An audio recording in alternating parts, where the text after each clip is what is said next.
Greetings, Bat Family. Welcome back to Holy BatCast, brought to you by Real Fans for Real Movies. Make sure you visit our website, holybatcast.com, or find us all over social media on Facebook, Twitter, Instagram, or YouTube. Search for Holy BatCast. You'll find us. If you love the show, you want to help support us, you can do that on Patreon. You can go to patreon.com/holybatcast. And as always, a big old thank you to our patrons. You guys are awesome. We appreciate you. We love you. Gotta get some shout outs to some new patrons here. We have a new patron, Mr. Michael Labasco. Hey, Michael, thank you. And he actually sent a little note with his patronage. He says, I've been a long-time listener, and your conversation about the Batgirl costume pushed me over. Tell me that Batgirl jacket doesn't make you want to own one yourself. If they were for sale, I would just say one phrase, shut up and take my money. I agree with you, Michael. I would purchase it in a second. Brendan, no? Oh, no, so you hadn't introduced me yet. Yeah, so but there's someone breathing in the background. That's just you and me anyway. As is usually the case. You can you can be here. It's fine. But yes, Michael, I agree. I hope they do sell it, and I would buy it. But appreciate your patronage. And then I got another Patreon. This is it's a show. It's not even a person. It is Brews, Booze, and Reviews. Just became a patron. And these gents, not only did they become patrons, they sent me a little gift.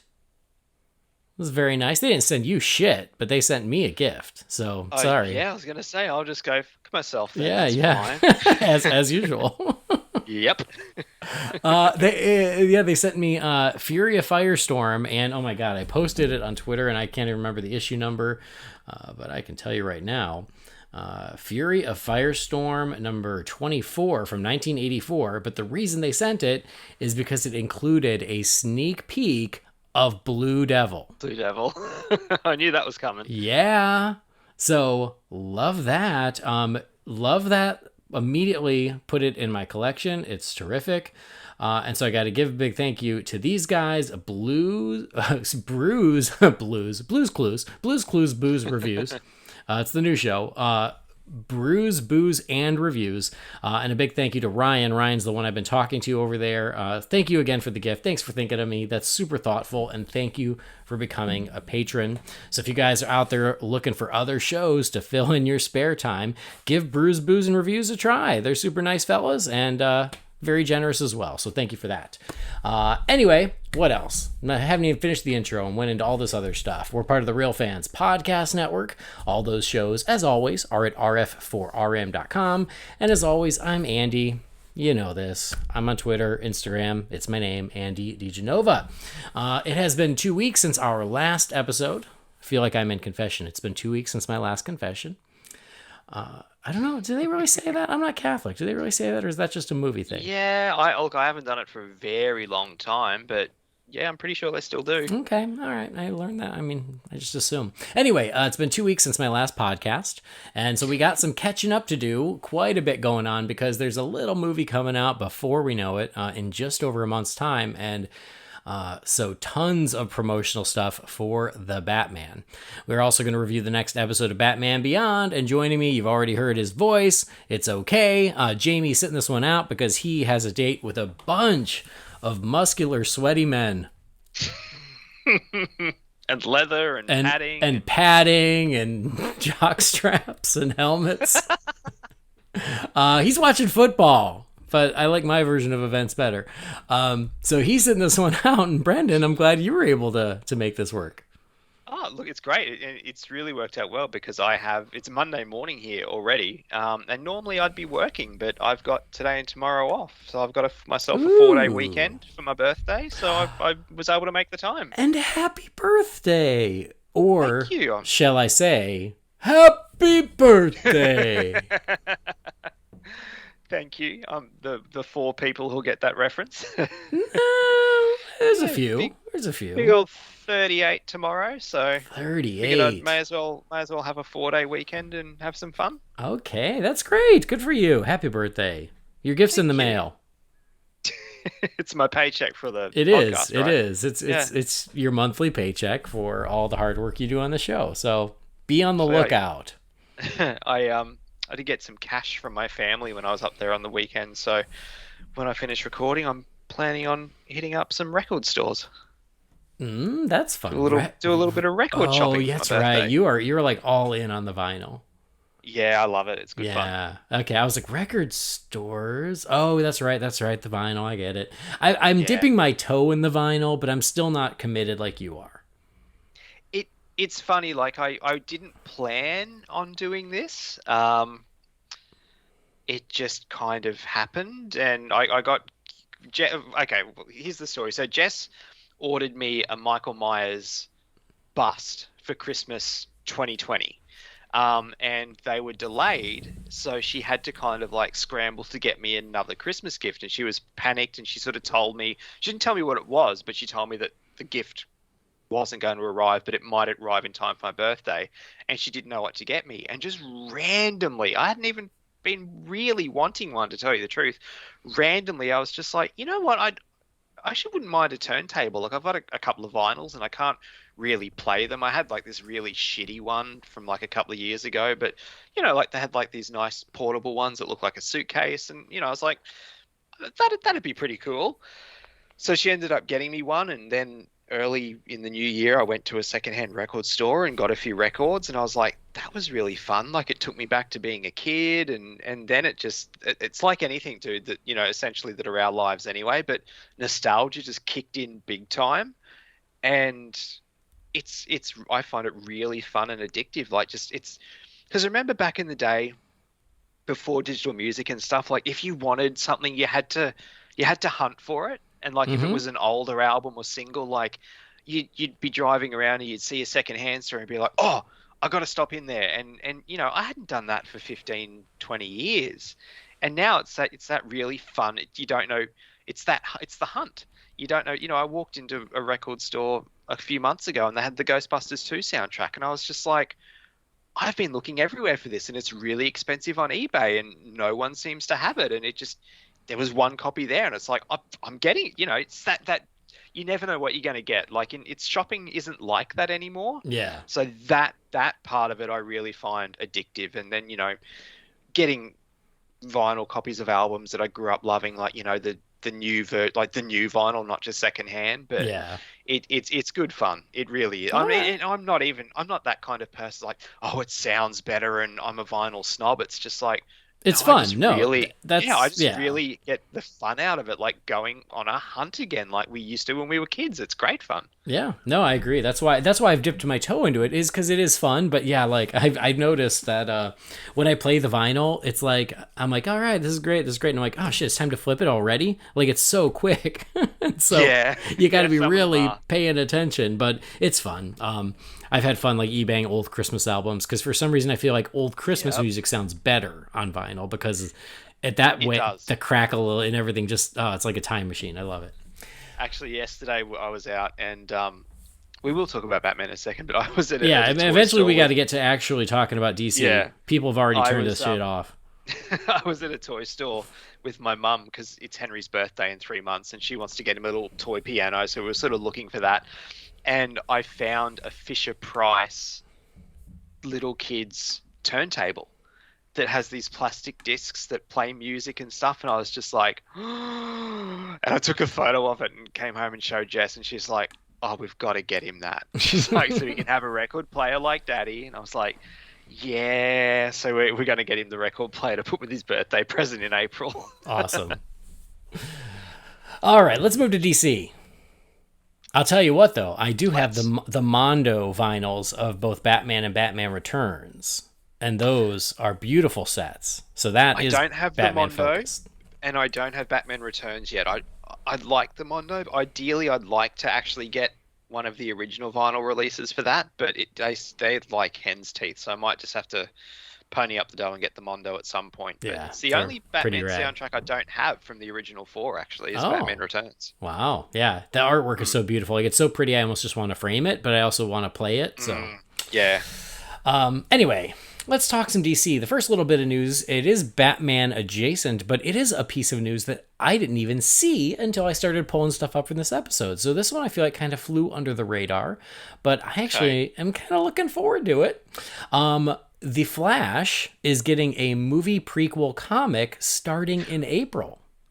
I did see this, and Okay. I am looking forward to it too. Yeah, I thought they're starting it quite early because it's only like, is it 3 or 4 issues, and the movie's not out till the end of the year. Yeah, so it's three But issues. The first one's on April 26th, but then they're going to collect them all and release them again in October before the movie comes out. okay, cool. That Yeah. makes more sense, I Yeah. guess. Yeah. So it's called The Flash, the Fastest Man Alive. It's going to be written by Kenny Porter, and each artist will have, or each issue will have a different artist. The first one, Ricardo Lopez Ortiz, and again, it's being released in April. It seems like it is very focused on Ezra Miller's Flash working with Ben Affleck's Batman as sort of his mentor, and they are working together to defeat the villain Girder. Now, Girder's not going to be in the film, but I guess he was in the show, and it does sound familiar. He was in the TV show. I Yeah, remember him he was in the show. like season 2 or 3. It was one of the early seasons anyway. Yeah. Might have even been one. It could have been. But yeah, like I was like, this is actually really exciting, and apparently Andy Muschietti is going to actually do one of the variant covers himself. I did see that too. So I didn't know he was an artist, but that's awesome. So this is actually really exciting. I think that you and I agree that we're both really looking forward to the Flash film, and to just get a little taste of it as early as April is exciting.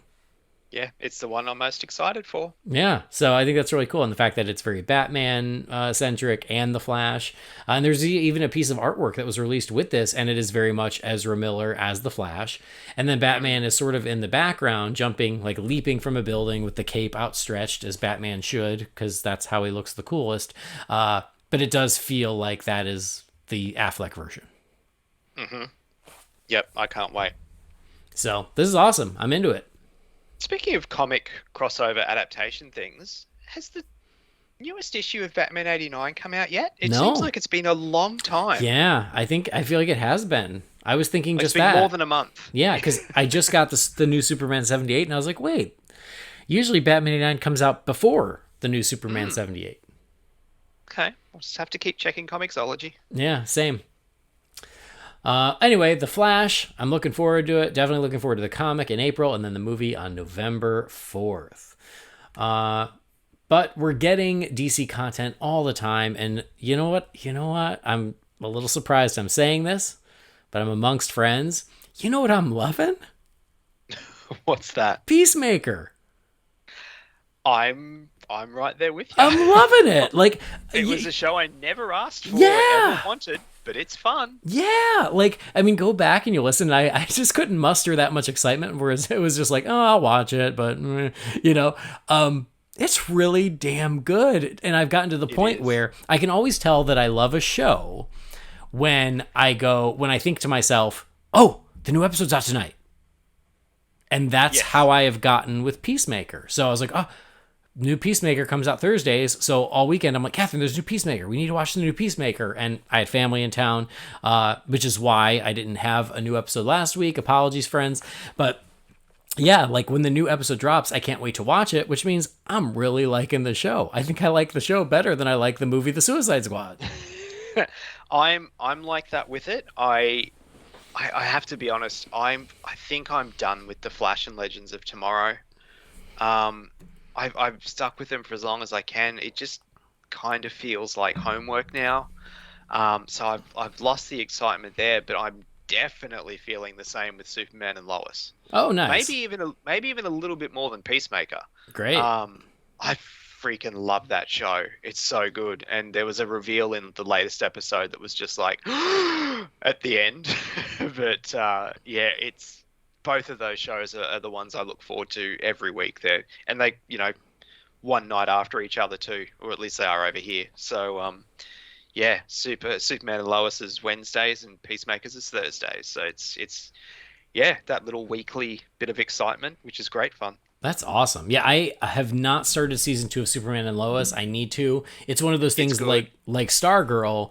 Like, I didn't pay for the season on iTunes. I don't have cable. The CW app is a pain in the ass, and so it's just not super convenient. And, Okay. And so that's why I just find that I just kind of wait until the season goes on sale, or it becomes just more readily available, and then I'll watch it then. But I have heard that season 2 of Superman and Lois has been great. I will get to it because I did love season 1. But yeah, Peacemaker is such a nice surprise. The first episode, I was like, and then I've really gotten into it. I'm enjoying the hell out of it. I think it's a blast. And the story sucks you in. Oh, totally. It really does. The mystery aspect of the story really sucks you in.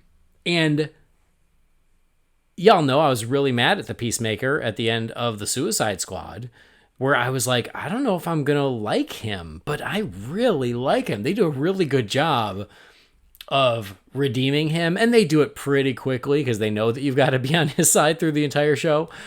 Yeah. But I like that they redeem him, but they still don't shy away from what he did in the Suicide Squad. It's actually a recurring theme, which I appreciate. But I'm loving it, and apparently the show is doing very, very well, which is great. I saw something, oh my God, and it's not in front of me, but it's like the #1 streamed show right now.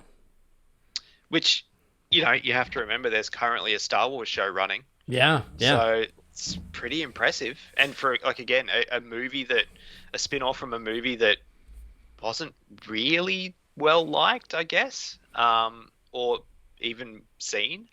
And like you said, a character who at the end of that movie, you're just like, F that guy. Yeah. What an asshole. But it's good. It's a really good show. It is. It's great. I'm having so much fun with it. And so, yeah, people are watching it. It's finding its audience, which I think is great. And I also do think that lends some backup to how many people must have watched the movie on HBO Max. That's true. Yeah. Because they're now watching the show on HBO Max. But it's doing really well, and James Gunn... It's got good word of mouth, too, which never hurts. Yes, exactly. But James Gunn says that there's a very good chance that we're going to be getting a second season. He says there's a really good chance of it. The show's doing extraordinarily well, and we're excited. We all like doing it. We just need to cross some T's and dot some I's, which is basically me. And I think that just means he's really busy, and so it's just a matter of when he can get back around to doing a season 2. But as long as it keeps with what it is now, I'm having a blast with it, and I would love for it to keep going. Agreed. Along those lines, though, James Gunn also told Deadline that he might be developing something else based on the Suicide Squad. And he says, we're working on something else now, another TV show that's connected to that universe, but I can't quite say. He says, I can't say anything. It is connected to this universe. I don't think it will be the same genre as Peacemaker. It won't be as much a comedy, but it will be in the same universe. You know what I'd want it to be, but saying it's not a comedy rules it out? Do tell. I'd love to get a Harley show. Oh, heck yeah. You're right. I mean, that would be amazing. Just a little weekly hour with Harley for, 5-6 weeks, whatever it is. So I'd take that. No, I agree. And it's funny. I did see a lot of folks on Twitter going, okay, who would you want it to be based on? I mean, I'd want Polka Dot Man, but based on the film. Yeah, no. I should prequelize it, I guess, but it does feel like Bloodsport is the most common answer, which makes sense. He was the lead of that film. But a lot of people are saying, oh, what about Ratcatcher 2? Because obviously it was very obvious from the film that James Gunn really liked Ratcatcher 2. And I say, why not both? Why not make it a duo and let the two of them go out on some adventures? Yeah, because they had that really sort of nice / awkward connection in the movie. Like, yeah, I don't think I'd... Oh, I mean, look, I said it about Peacemaker, so what the hell do I know? But I don't think I'd be interested in just a Ratcatcher 2 series. But if you put Bloodsport and Ratcatcher 2 in a show together, like as a buddy, action type thing, like, yeah, you'd have me. I reckon. Yeah, exactly. Completely agree. So we have to wait and see what this ends up being, but it's exciting. It's nice to know. I kind of respect James Gunn for playing on both sides of the fence. Good for him. Yeah. You notice too, they've dropped our favourite word a couple of times in Peacemaker. Oh, yeah. Yep. I also love all the references in Peacemaker to random DC crap. I think that's really fun too. But no, when he dropped those, C's from Riverdale in the latest episode, I was rolling. That had me laughing like crazy. For sure. So anyway, we'll see if we get a season 2 of Peacemaker. We'll see if this other spin-off of the Suicide Squad happens, but exciting nonetheless. I'm all for it, especially based on how much I like Peacemaker. Something else that may be coming our way, though, this is something that it's gone quiet, almost to the point where I forgot about it until this news came out this week, is Joker 2. The sequel to the Joaquin Phoenix Oscar-winning $1 billion grossing Joker drama thriller that was released a couple years ago. It was one of those where, because it went quiet, I was like, oh, okay, well, never mind, not going to happen. But according to Heroic Hollywood, they turned in a draft of the script. Warner Brothers has it, and they are hoping to start filming in 2023.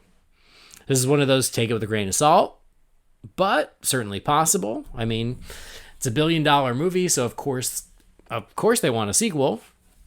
But what do you think? Look, I mean, again, sort of like with Peacemaker, we were of the train of thought of like, oh, if it ever happens, or whatever, with that first Joker movie, and like you said, $1 billion hit, and it was Oscar nominated, and rightfully so. Like, it was a great movie. Wasn't a fun movie, but it was a great piece of cinema.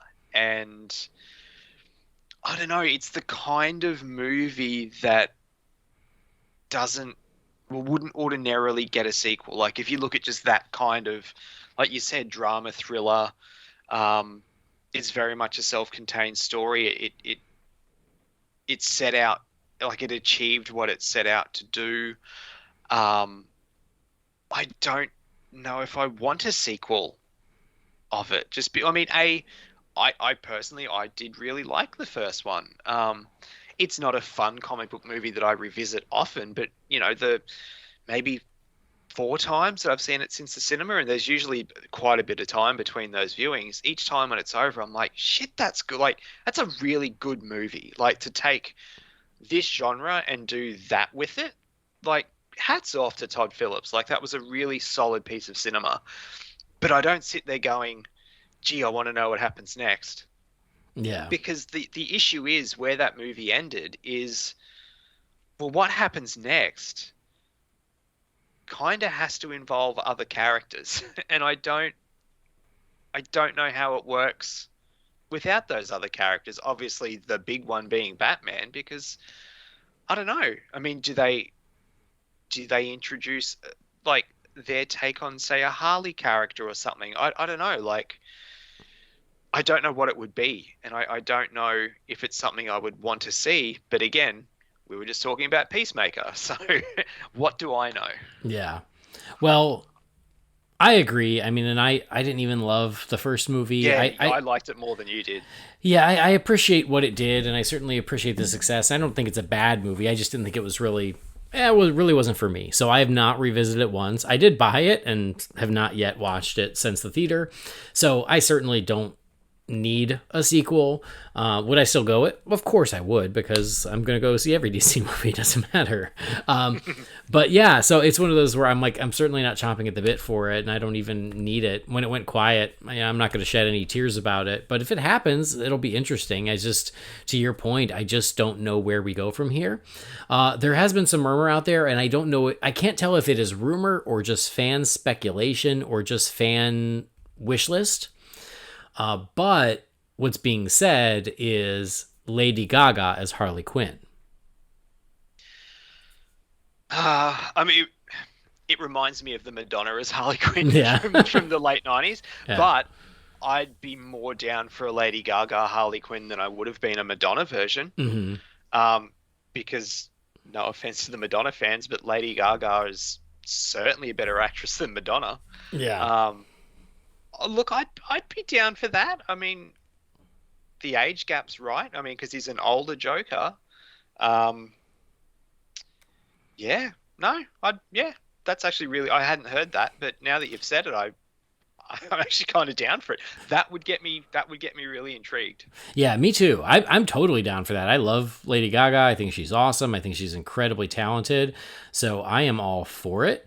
But yeah, it's like I said, I can't tell if it's a real rumor or if it's just a fan said, "Oh, do you know what would be cool?" And then people just picked up on that, which happens all the time, and I get that. But if they were to announce it, just hypothetically speaking, would that make me more interested? It would, because I would love to see that version. I think she's awesome, and I think that she could be a really great choice for it if that's the way they want to go. So I actually love the idea. Credit to whoever actually had the idea. Yeah, But I agree. it's a wait and see. I'm not going to say it probably won't happen because I made that mistake the first time. So Yeah, we did. what I'll We do all did. what I'll do is I'll do the opposite and go, this is definitely happening. And Lady Gaga is already confirmed. She's Harley Quinn. Hashtag confirmed. Yep. There we go. Old school. Hashtag confirmed. Yep. So we have to wait and see if we're going to see a sequel to the Joker, but we are going to be getting a new Batman film, like I said, in just over a month. And so we're going full speed ahead. There's articles, there's interviews, there's promo, there's trailers, there's posters, everything happening, getting ready for the release of the Batman. And so Matt Reeves has been doing interviews out there. And so Matt Reeves has had some things to say. These comments come from Esquire, where he was talking about he was actually given the Ben Affleck version of the Batman. And so here is what he said. There's a part of this that broke my heart. What do you mean part of it? The whole thing broke my heart. But Oh yeah, there's one part in particular. Here is what Reeves said. He said, I read a script that they had. It was a totally valid take on the movie. It was very action-driven. It was very deeply connected to the DCEU, with other major characters from other movies and other comics popping up. I just knew that when I read it, this particular script was not the way I'd want to do it. He said, I said, look, I think maybe I'm not the right person for this. And I explained to them why I love this character. I told them that there have been so many great movies, but if I were to do this, I'd have to make it personal so that I understood what I was going to do with it, so that I knew where to put the camera, so that I know what to tell the actors, so that I know what the story should be. This take, I told them, pointing at the script, is a totally valid and exciting take. It's almost James Bondian, but it wasn't the part. but it wasn't something that I quite related to. So what I'd love to do, if you're interested, is I'd like to get involved and find a way to take the story and make it very, very personal and get to the place I want him to be, to make it a Batman story and give him the arc and not have the story rock him to his core. It wasn't going to be another origin story, not with Ben already in the character, but that's what I would do. He said, I said, but here's the other thing. This is why I think you're not going to want me to direct this movie. I can tell you what that story is for months because I have to I can't tell you what the story is for months because I have to finish this Apes movie. And to my utter shock and surprise, they said, you know what? We would really like you to do this and we will wait.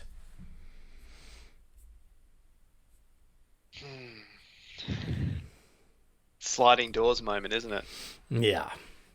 So I guess I will start by saying I'm honestly surprised they gave him the Affleck script and said, do you want to direct this?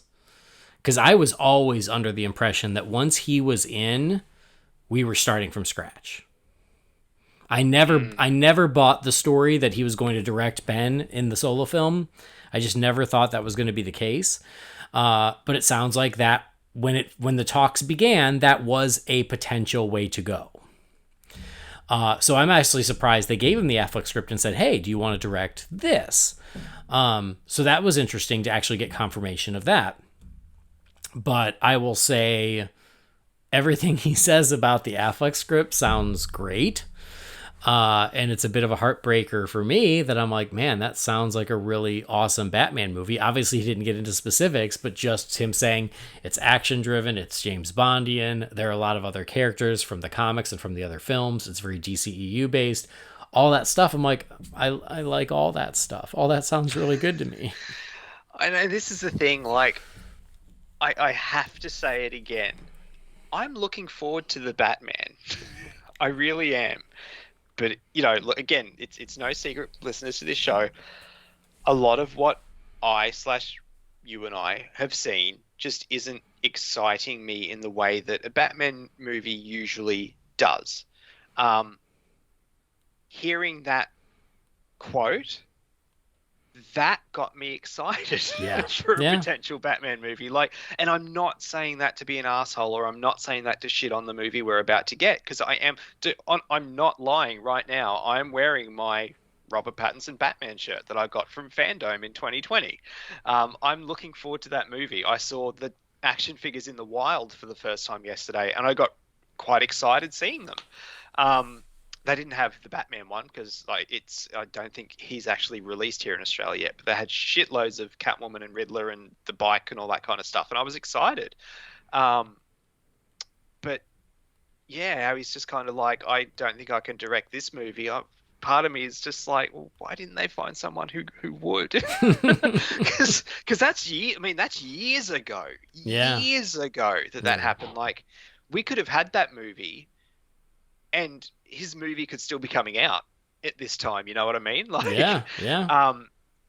with his take on it and everything. But I'm just like, it breaks my heart that there's this script sitting there that sounds like the Batman movie that I really have been wanting for a long time. It's never going to happen. Yeah. Not that version anyway, which is just, it breaks your heart. And when I saw, just like, I didn't read the full quote, but I saw little grabs from it and the Bondian thing, like, my stomach just dropped. I'm like, oh, you were just talking my language. Like, oh, it's just heartbreaking. It really is. Mm-hmm. I know. I completely agree. And everything that you said, I'm with you on that. I will say, yes, it's a heartbreaker. I wish we could have seen this film. Obviously I would have loved Ben to direct it. I understand why maybe he wasn't in the right headspace to do it at the time. But like you said, it would have been really great if they had gotten someone who wanted to do it with Ben, and that would have been amazing.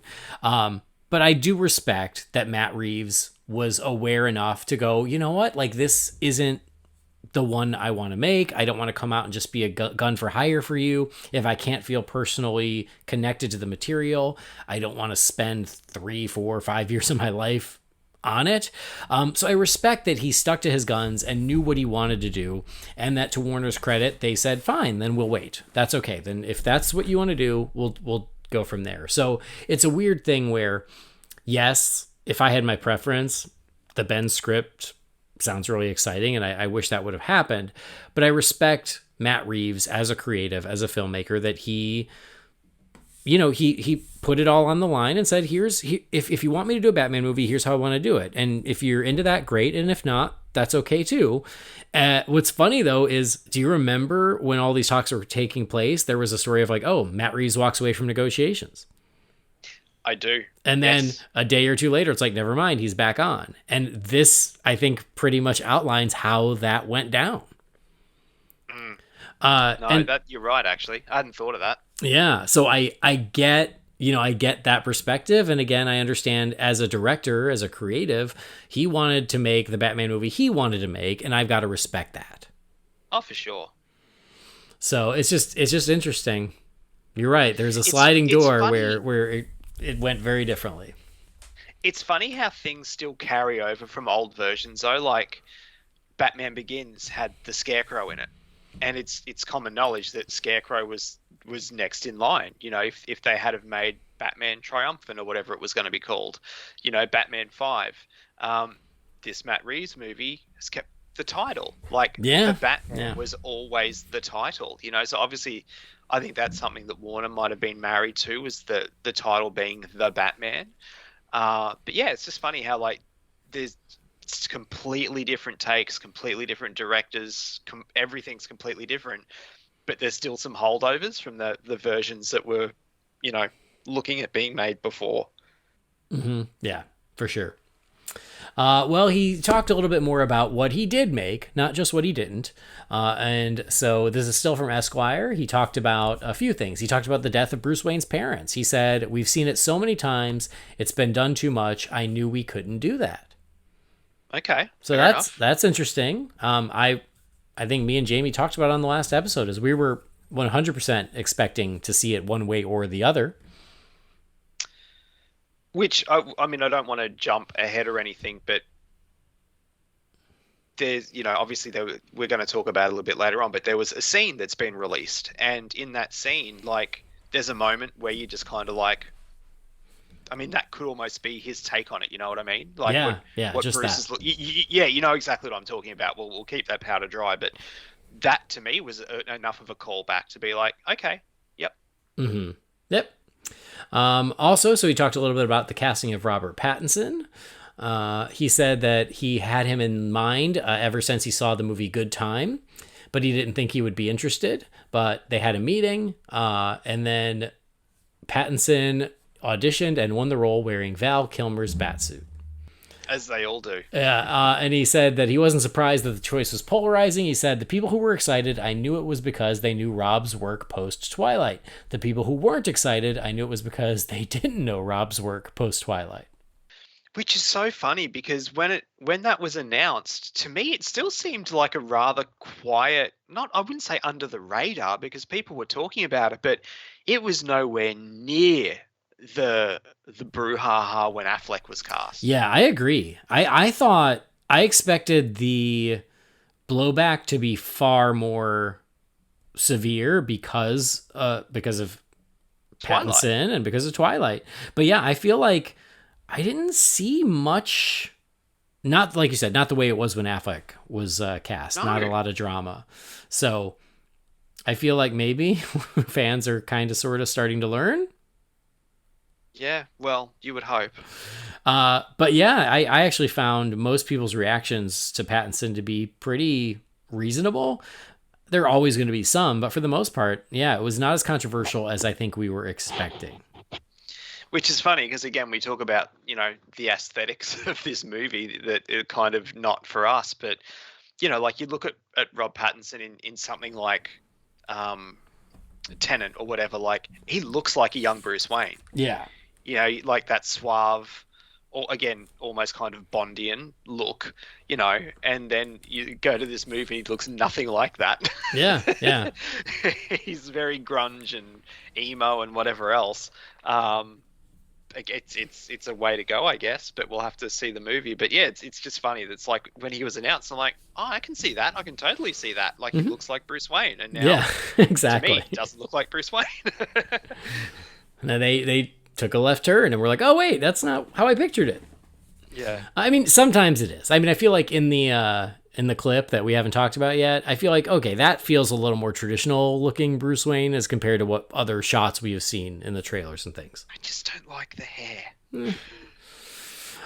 Anyway, he also talks a little bit about the Batcave and the Batmobile. So the Batcave is based on a real-world abandoned subway in New York City.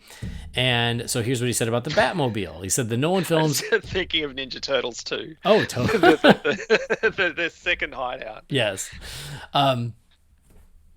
Which I hated, by the way. The first one was perfectly fine. Why did they end up in the freaking subway car? So weird. The foot knew where they were. Yeah. Anyway, this is what he said about the Batmobile. He says, the Nolan films established the Batmobile as a tank, which was a brilliant idea. But I thought, wouldn't it be cool if this guy's a loner and a gearhead and fashioning these things by himself, taking parts of other cars and kit cars. So it's recognizable as a car this time, but it's like a muscle car, one that he's made himself. It's about what we all kind of figured from that. Yeah. I mean, look, using that logic, I get it. I do. I respect that. My brother is a gearhead. He builds cars, and I know sweet F all about them. But again, it's just the aesthetic. Like, to me, it doesn't look like a Batmobile. I can understand people liking the car. That's fine. But I can't understand people looking at it and going, oh, that's a Batmobile. Yeah. Because it's just not. It just doesn't look like a Batmobile to me. Mm-hmm. So, I mean, yeah, again, I get the rationale. I totally get where he's coming from. But like you said, I was at Target this week, and they had a bunch of toys for the Batman. And it's cool to see the Batman merch on shelves, but wasn't really tempted to buy any. No. Here's something else, caused a little bit of a stir online because what doesn't these days? But for all of these things that Matt Reeves has envisioned, it seems like he's got a lot of them fit into the film because the film is going to be a long one. It's going to be almost 3 hours long and confirmed by the Hollywood Reporter as 2 hours and 55 minutes with 8 minutes of credits. I mean, it's kind of the norm with movies these days. It was funny when I saw the swirl after this because I was like, okay, great, that's fine. It's fine by me. Dark Knight Rises wasn't much shorter than this. No. I feel like Dark Knight Rises was like 245, something like that. Don't quote me on it, but it was somewhere in that neighborhood. So I was just I have a feeling there's going to be a lot more Batman in this movie than there was in Dark Knight Rises too. What? He's not on screen all that much. No, that is true. He's really not. So yeah, it was 2 hours and 55 minutes. I'm like, great, that's fine by me. Works for me. As I said when we talked about Zack Snyder's Justice League and just about any movie in general, if I love a world and I love a movie, I love spending as much time in that world as I can. That's why I love Zack Snyder's Justice League. I like being able to settle in for 4 hours and just live in that world. So I love the Lord of the Rings films. So for this, if I end up loving this movie, which I hope I do, then I'll be happy to sit in there for almost 3 hours and just be completely immersed in it. If I don't like the movie, then yeah, the length starts to feel long, but that's, more just a testament to the storytelling and the film that's made. Right now, I have no reason to doubt this as far as the story goes. And so I assume I will get, or I hope I will get sucked in and 3 hours are going to fly by and I'll be like, oh, wow, we're done already. So yeah, for me, this was sort of a non-issue, but for some people it was. Look, for me, it's a non-issue, but I also kind of get it. Like, and you're gonna experience this sooner rather than later. But like, say for argument's sake, when No Time to Die came out at the end of last year, like that's pretty much a 3-hour movie as well. By the time you factor in driving to and from the theater, trailers, then the length of the movie and everything, like that's a big chunk of your day. Mm-hmm. And when you've got a little one at home and, you kind of not asking for permission, but, like you've kind of got, your partner's blessing to go and spend this chunk of time, but knowing that they're at home looking after a kid by themselves and, the whatever goes along with that. It can be a bit of an ask. Like I said, it's a huge chunk of your day when you factor in everything. So I mean, yeah, would I prefer a little bit of a shorter movie that doesn't take up so much of my time? Yeah, in terms of logistics. But as a Batman fan, do I want to sit in a movie theater for as long as possible and watch what is hopefully a really good Batman movie? Hell yeah, I do. So I can see both sides to it, but I'm not one of these people that would get on Twitter and complain about it or whatever. Like it is what it is. Yeah, that's just kind of my take on it. Yeah, no, that's perfectly fair. I get that. But yeah, for me, I just was like, cool. Almost 3 hours of a Batman movie. Sign me up. I ain't got no problem with that, Yeah. So we shall see. As long as it's great, and that'll be fun. So yeah. Along with all this info, we also got a sort of what I would imagine is the final poster. We got a lot of different posters over the past 2 weeks, but the one I thought that was worth mentioning was the one that looked like the final poster because it has everyone on it. And I'm sure you've seen it. It's very orange with flames, and there's a big looming Batman in the background, and you've got the Riddler on one side, and you've got Catwoman on the other, and then you've got Oswald in the middle, but smaller. And then you've got Bruce Wayne in front of the car with the question mark, and it says "Unmask the Truth," the Batman. So I thought it was worth mentioning. What did you think of this? I thought it was fine. Like, it's kind of like the floating heads posters that these comic book movies tend to get these days. Mm-hmm. The thing that really sort of surprised me about it is because the marketing for this movie so far, everything's been red. Yeah. Very, very, very red. This poster's color scheme was very, very Batman Begins. Mm-hmm. in that sort of orangey color. I was just kind of like, huh, like you've committed to the red, like that deep red for so long now, and this is very not that. And the fact that it was very reminiscent of Batman Begins in terms of the color scheme, it's kind of made me scratch my head a little bit. Like, it's a nice looking poster, don't get me wrong, but I just kind of like, that's a very strange choice to me. No, I guess that's true. It didn't really dawn on me because I felt like, the orange is still in the red family, and the logo and the sort of the question mark that's drawn on, all of that is in the deep red. So I still felt that it was consistent with the rest. I actually liked this poster. I wouldn't say I loved it. Not like I raced out to buy it, but I liked it. And I think I do like leading up to a film. I like when we get what we consider sort of the final poster, the all-inclusive one, if you will. And so I thought that was this, is like, oh, this is sort of the big final poster because it has all the characters on it. I like it. I do think it is weird that Oswald is like really small compared to everyone else. Like, I'm like, just make him the same size as the Riddler and Selina. It's just sort of an odd choice where it's like Batman's at 100%, Riddler and Selina are at 75%, but Oswald's at 50. It's just the scale, I think, is a little odd. It's like, just commit. But other than that, I liked it pretty well. Again, I like that it's all inclusive, but yeah, it was one of those things where I saw very mixed reactions to it. I was curious as to where you stood, but I like it well enough. Remember when we used to get a teaser poster and a theatrical poster, and that was it? Yeah. No kidding. I like having all the different artwork, but at the same time, I'm just kind of like, just give me a poster. Yeah. Like, just give me a teaser and a theatrical, and we're done. Well, I kind of like that as well. Yeah, I completely agree with you. And I think that's why I liked this poster. So I'm like, oh, this feels like the final theatrical poster. Because we've gotten so many up until now, and they're fine, but like there were a bunch that came out, and this is why I didn't want to review them all, because they're like, oh yeah, I've seen that shot. I saw that shot from the trailer, but now it just has the Batman title on the bottom, of Batman and Catwoman on the roof. And then there's another one that's just Batman, a close-up of his cowl. And like, so they're all just variations of images we've already seen, but now they just slap the Batman logo on it. Whereas this actually felt like something a little different. It actually felt like a poster. Which is, and I don't know if you've got this listed as news we're going to talk about or not, but then it was like a day or so later, there was that cover for Total Film that was released. Yeah. And people are like, that should have been the poster. Mm-hmm. And look, it's cool too. I think Batman's eyes look weird in it. I don't know what it is, but everyone seems to be praising that.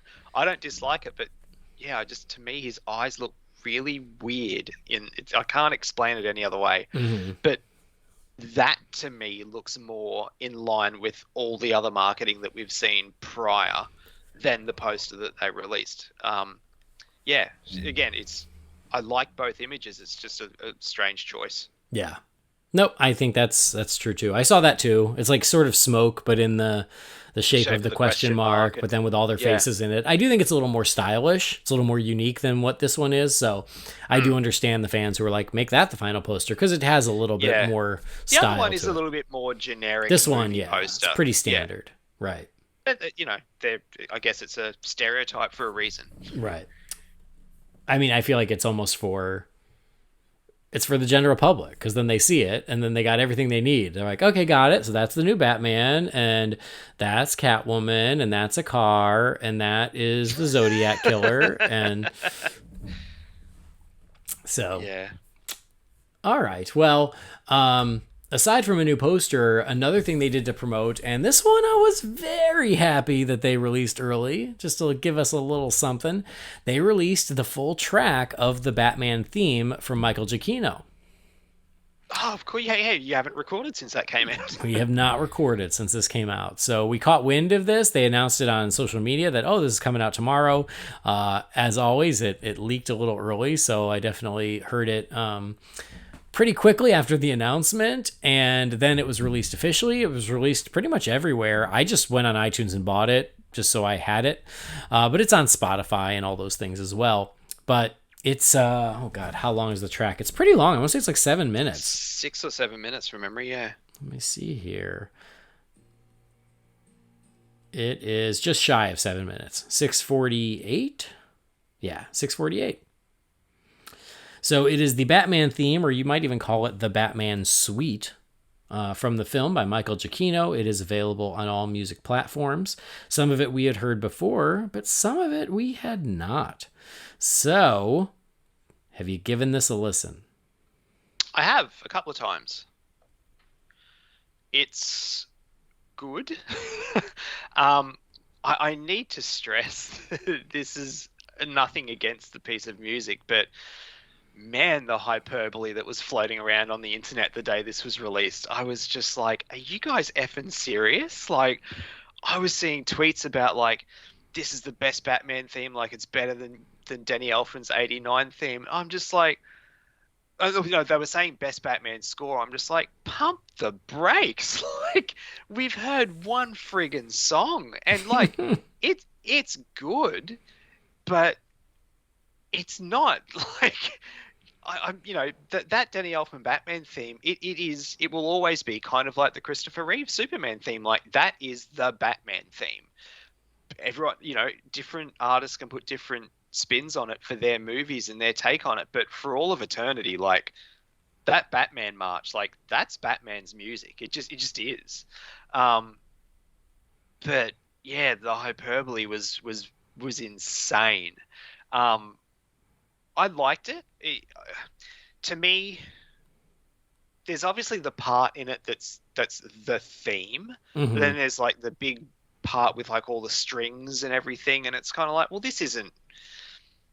I want a Batman theme to sort of like the Danny Elfman one, or just as an example, like something like a dog chasing cars or something. Like, I want that music to sort of have me pumped and psyched all the way through, whereas this one kind of like, it's there at the start, then there's that whole however many minutes of just like string stuff, which is nice, and then sort of the theme part of it comes in at the end again, which kind of has me fist pumping again a little bit. But it's good. I will say, I played it for my wife, who, if people don't know, like, she's studied classical music and is a classical singer herself by trade, and performs in operas and with the Seven Sopranos and things. So, like, she listens to it as a musician, like, she knows her shit.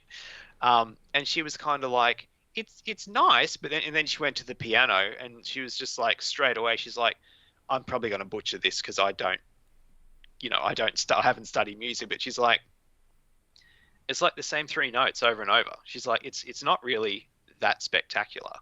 And I'm like, she said, but then she was like, but, that's just listening to it as a single piece of music. And this is getting to my point as well. She's like, I'd need to see it in the context of the movie. And that's my thing with hearing this theme, is like, I liked it, but I can't yet associate it with images or context of the movie. And if that part of it is amazing, and when I hear the music for the rest of my life, I associate it with that, and then I have that real F yeah, like, that's what I'm hoping happens. I'm hoping seeing it all as one piece will make me love it even more. But as just a standalone track, I liked it. All right. Well, I'll say this: I loved it. I think it's great. And I mean, but I'm a You're score a whore. guy. I'm a score whore so anyway. Much. You really are. Yeah, and so when this was released, I really loved it. I will say it's not exactly what I expected, but I say that in a very good way. I think it was a very nice surprise, because we had heard that main theme already. We had heard it in the costume test, where 2 it was years. Yeah, where it was like a temp track of just the composition of the theme, and then we've heard it in the trailers, and so I was certainly expecting that theme, and I thought it was going to be just that, which is fine, because I did love the really orchestrated version that we've heard in the trailers. I think it's a great Batman theme. I like it. It's memorable. It's iconic. It feels like Batman. It's different enough from what we have heard in the past without it being like reinventing the wheel. I don't know. I think they did Michael Giacchino did a great job of coming up with a new Batman theme that still feels very true to who the character is. I wasn't expecting the very emotional and almost soft and graceful and hopeful interlude that is the center of this piece. And I think that's what you're getting at is the beginning. It starts out with that theme nice and strong and it ends on that theme nice and strong. But in the middle, it goes to this very melodic and beautiful place that is a little mysterious, but is surprisingly hopeful. And that was unexpected. And I really like that too. I was like, oh, wow, this shows a lot of layers here. It's not just the strength of Batman or the darkness. There's also some hope and some light in there too. There's also this great sound, and I couldn't tell if it was a bell or a chime because it's pretty slight in there, but it adds so much where it's just like a ding in the background, and I love it. Yeah, I know what you're talking about. Yeah. And that's so great too. I think it adds, just a really nice touch. It gives it just a little bit of gothic sensibilities. I think this is a great track, and I was super into it. I've listened to it a lot over the past week or two. So I think it's great. It's a really strong note, forgive the pun, to come out on. Like you said, I can't wait to hear the rest of the score. I understand your point about like, oh, you want something like a dog chasing cars or Molossus. Those are the action beats. And this suite doesn't seem to include those action beats. We're going to get those later. Exactly, yeah. And see, but that's kind of the thing with the Dark Knight trilogy was there was no one single track that you could go, that's the theme. Yeah. Do you know what I mean? Yeah. Like, I think the closest is kind of Molossus. Mm-hmm. But yeah, it is very much more an action style of music, and that's that again. I need to see this played under the movie, and then I'm sure I'll come around to it even more. Not that I'm not on board already. Right. So that will come. I'm fairly certain we're going to get one of those, especially for the big Batmobile chase that's going to be in this film. But as far as like an introductory suite with that really showcases the theme, but some of the other elements that are in the score as well, I think this is beautiful and I love it. Yeah, like that middle part, it's almost like a love theme. Yeah, like I said, it's surprisingly beautiful and not just about being dark and scary. So I really love that. I will agree with you, though, is I don't understand why it's not enough to just say, oh, this is awesome, this is beautiful, I can't wait for the score, and why it has to be, this is so good that every other Batman theme is garbage. Right? I don't get that. It's good. I'm not saying I don't like it, but at the same time, it's like, Jesus, man, settle down. It wasn't just this one person. No, I saw a lot of it, too, down. Best Batman theme ever. Blows everyone out of the water. Really? Come on, guys. Let's relax. This is great. I love it. But guess what? You're never going to get me to stop loving Danny Elfman's Batman theme. You're never going to get me to stop loving Hans Zimmer and James Newton Howard scores for the Dark Knight trilogy. Sorry, not going to happen. I'm excited to add another wonderful Batman score to my collection, but this one does not negate or somehow make lesser the ones that came before. It's funny, I was actually to think of it in a visual sense too, like that Danny Elfman Batman theme, it's kind of like the Anton Furst Burton Batmobile, like that car, that's the Batmobile. Like it just is. Yeah. And then there's other versions of the Batmobile, but that will always be the Batmobile. Even more than the 60s one, like that is the Batmobile. Mm-hmm. It just is. Mm-hmm. And it's the same for those themes. Like that's the Batman theme. It's just how it is. Yep. So anyway, yes, I had a little bit of that same frustration you did when I was seeing some of these people going, oh, so much better than this or the best one ever. And I'm like, come on, let's relax. This is great. And I love it. And I can't wait for the whole score. And I think this stands right there with the very best Batman music. But I'm not going to say it's better than, because we've still got so much more to hear. And those other ones are legendary. And I hope this one will be too. So far, so good. And you go back to what we were talking about right at the start of the episode, you better believe I'll buy this score on vinyl when it comes out. Of course I will. Yeah. So I do love that it was released early. Like I said, it's gotten a lot of play already. I think it's awesome. I can't wait for the rest of the score. And this actually inspired me because I already have a Batman playlist, but my current Batman playlist is literally every Batman score just in one playlist. So it runs 1.7 days. Wow. And I'm like, well, I need a more focused Batman playlist for when I don't want it. Because the one I have, what I do is I pretty much just put it on shuffle when I'm reading comics. Mm-hmm. And then, a little bit of everything comes up. But it's got the movies, it's got the animated movies, it's got the animated shows. It has everything in there. It's very extensive. But I needed a more focused one. And so this inspired me to finally do that. Because I had now the latest Batman theme to add to it. And so the new focused one, so I didn't get rid of the old one. The new focused one's only like 3 hours and 15 minutes. It's far more manageable.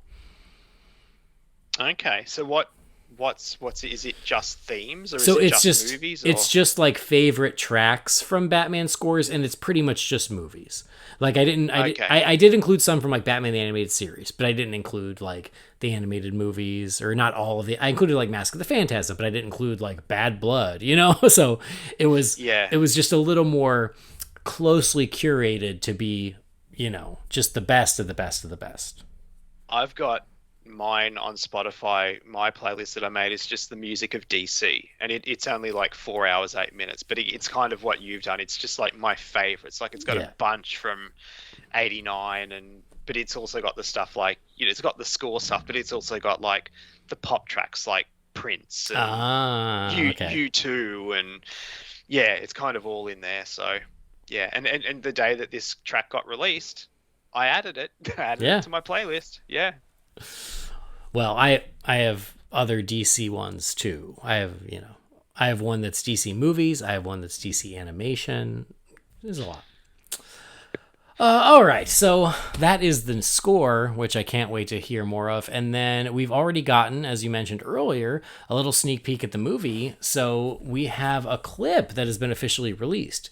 Now, what's crazy is this was released like last week. And some folks sent it to me, but it wasn't out there like everywhere. And it was one of those things where I was like, you know what? I don't need to watch it. We're so close. I'm not going to watch it. I'm fine. And then today, Matt Reeves tweets it out going, hey, I know you guys have all seen this, so I might as well put it out there in HD. So that does make me wonder, like, the version that was out, was it official? I don't really know, but he released it on his Vimeo in HD. And when he released it, I'm like, well, if he wants me to see it, I guess now I'll watch it. So I had held off until today. And then I watched it today, and I know you did too. Did you know this, that it had already been out there for a little while? No, I was just about to say, mate, the first I saw or heard about it was when Matt Reeves tweeted it. And that was a couple of hours before I woke up this morning. I didn't know it was out there at all. Yeah, it was out there. And again, I don't really know where it was because I just chose not to pursue it. Because again, we're nice and close. But once he sent it out there, I was like, well, okay, guess now I'm watching. So it is just shy of 3 minutes long, and it's a funeral. And you've got Bruce. We've seen quite a few pieces of this in the trailers. Yes. I mean, and I think that's the nice thing about it is it's not particularly spoilery because it does take a few moments that we've already seen in the trailers and really just puts them in context. To me, this would sort of be the kind of thing that would play if like Pattinson and stuff were to be on like the Tonight Show or something, like maybe like a shorter version. Yeah. But yeah, it's that kind of clip. That's how I kind of felt watching it. Yeah, I agree with that. So it is a funeral. I didn't quite catch whose funeral. Did you? Oh, I can't remember. Yeah, I don't know how clear that was, but they're at a funeral, and it is that scene where the young woman, who I believe she's like a councilwoman, she's talking to... She seems to be some sort of politician, yeah. Yeah, she's talking to Bruce Wayne, and she's saying, hey, you should be doing more for this city. I know that your family always did more. I feel like you could do more. And she says, oh, I've got to go pay my respects, but I'd like to continue this conversation. And he doesn't really say much. He just sort of listens. I don't think he says anything. Yeah, I don't know if he does either. But then he overhears Commissioner Gordon talking about one of his men who's gone missing. And it was I thought it was cool to just hear Jeffrey Wright as Commissioner Gordon. I think that's neat. And then as this is all going down, Bruce notices a little child in the front, and he hears this with Commissioner Gordon. What I was alluding to before is just him seeing the little boy sitting in front of the casket, and the look on his face is it's just like, you know what? If you're not going to do the origin, like actually show the Waynes getting shot, this is a nice way to kind of address it. Like, we Yeah, all know yeah. what happened, and I reckon that was really, really good. That was probably my favorite part of the whole scene. Yeah, no, that's a great point. That point made. All right, great. So as this is happening, he's just sort of looking around and taking things in. He sees a lone figure up on the balcony. I thought, for me, that was kind of my favorite part. It was very creepy. Mm-hmm. I like that a lot. Who is obviously the Riddler. And then you start to hear a commotion. And this is another moment that was in the trailers, but for me in the trailer, it wasn't clear where this was happening. And so I didn't realize that this happened in a funeral, but this car comes crashing through the front of the church. And again, that's in the trailer. And he jumps and he grabs the little boy. He pulls him to safety. That was in the trailer. And then as it comes up, Commissioner Gordon and the police are like, come out with your hands up. And it's the missing man. And I think his name was Coulson, which is, and he actually kind of looks like Coulson from the Avengers. He comes out. And again, it's the same thing from the trailers where he's covered in duct tape and he's got the phone duct taped to his hand. There's a phone call coming. And he's got the note on his chest, also taped, that says to the Batman. And you just see Bruce really watching every moment and seeing that as well. And that's pretty much where it ends. Unless there's any other big moment that I forgot. No, I don't think so. Okay, great. So what'd you think? I liked it. It was good. Yeah,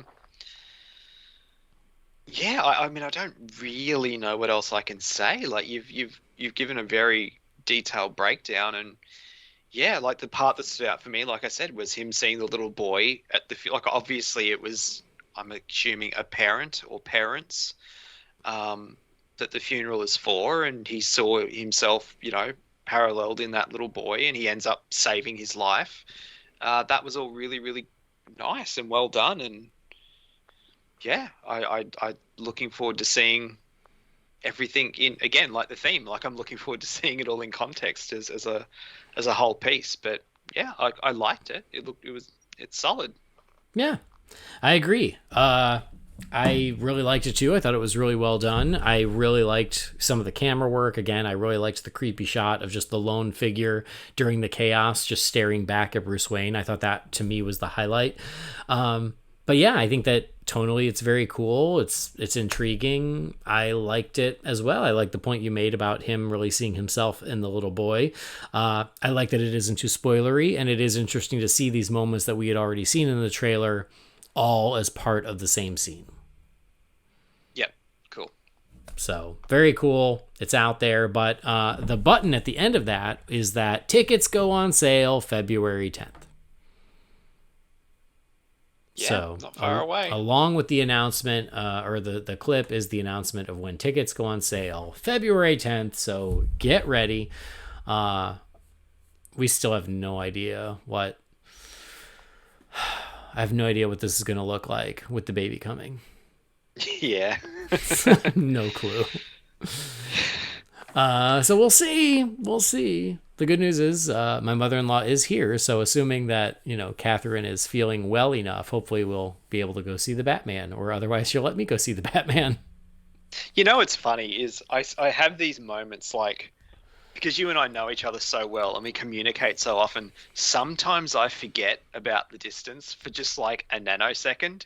And while you're talking, I have this moment of just like, well, we can go see it. No, we can't. I wish we could. Yeah. Oh, exactly. But yeah, it's just those little nanoseconds of like, oh, well, we can. Oh, no, we can't. Never mind. Yeah. That's going to be tricky. So tickets on sale February 10th. I don't know if I'll be buying mine February 10th because I just don't know what's going to be happening. But for everybody out there who has to buy their tickets the first day, mark your calendars. You think you could have planned your sex, you could have just looked at the calendar and gone, okay, if we go here, no. Anyway. Little did That's I on know. you, my friend. Little did I know. I didn't realize I had little Aquamen who were so powerful swimmers that I didn't know it was going to happen so quick. But my hat's off to little Arthur and Calder and Garth and Mara and all of them. They're just strong swimmers. What can I say? Well, even for an old man like me. Oh, good Lord. Should have planned better. But anyway, there you go, guys. Buy your tickets on February 10th for the Batman movie, still coming out March 4th. What's crazy, though, is it's going to be on HBO Max like 45 days later. Oh, really? Yeah. HBO Max on April 19th. That means it's going to hit the net quickly as well. Yeah, isn't that crazy? Which is, again, I mean, people know, I buy these movies, but if I get the opportunity to watch them prior to that, I take them. Because I had been, like you talk about just you going to see it with the baby, like, that's the other thing too, like a 3-hour movie. I forgot to mention before, like, I love going to see these movies with my wife. I love going to the movies with my wife. I don't remember the last time, I think it might have been it was Wonder Woman 84 was the last time Jess and I saw a movie together in the cinema. Mm-hmm. And I want to go with her and she wants to come with me, but like that's for a 3-hour movie, that's 3.5 to 4 hours of paying a baby. Like it becomes very expensive as well. Yeah. To try and go and see these things together. So knowing that it is going to hit the 7 Seas quite soon, that's probably not the worst thing either, because I know that's the problem I had with No Time to Die as well. Like, thankfully, it had hit the 7 Seas by the time it hit cinemas in Australia, but I waited. I could come home because all I wanted to do was talk about it with Jess, whereas in the next day or so, I still got to show her the movie and then we could talk about it together, which we like doing. So that's kind of good to know, but I'm still hoping to find a way to go and see it together at the cinema. Yeah, no, I agree. I mean, I'm sure I will find a way to see it at the theater, but I probably won't get to see it as many times as I am used to seeing some of my favorite comic book movies in the theater, just because we will have the other thing. Yeah. Yep. So I'm sure I'll be able to get away for once, but then after that, it's going to be HBO Max. Mm-hmm. Fair call.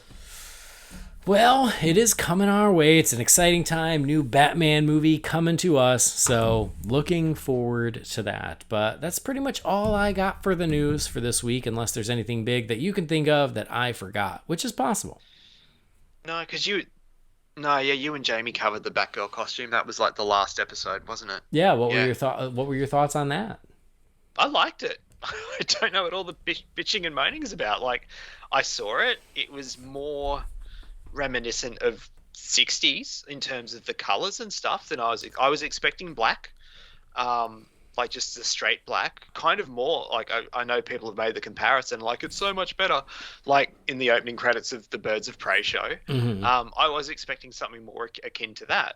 I was really impressed with it. I was like, well,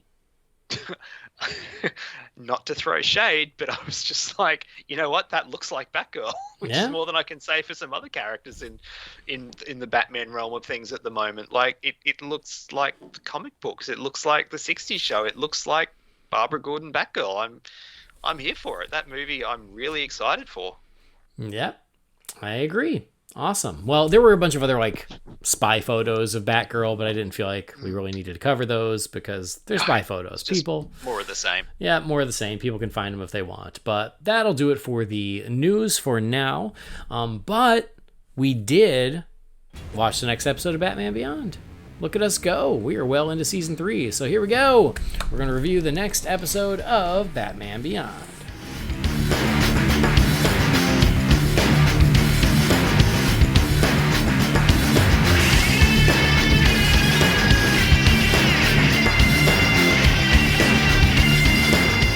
So we are on Season 3, Episode 3, Inkling. It was directed by Butch Lukic and written by Hilary J. Bader. This one aired on September 30th of 2000. And Ink is back. I feel like we haven't seen Ink in forever.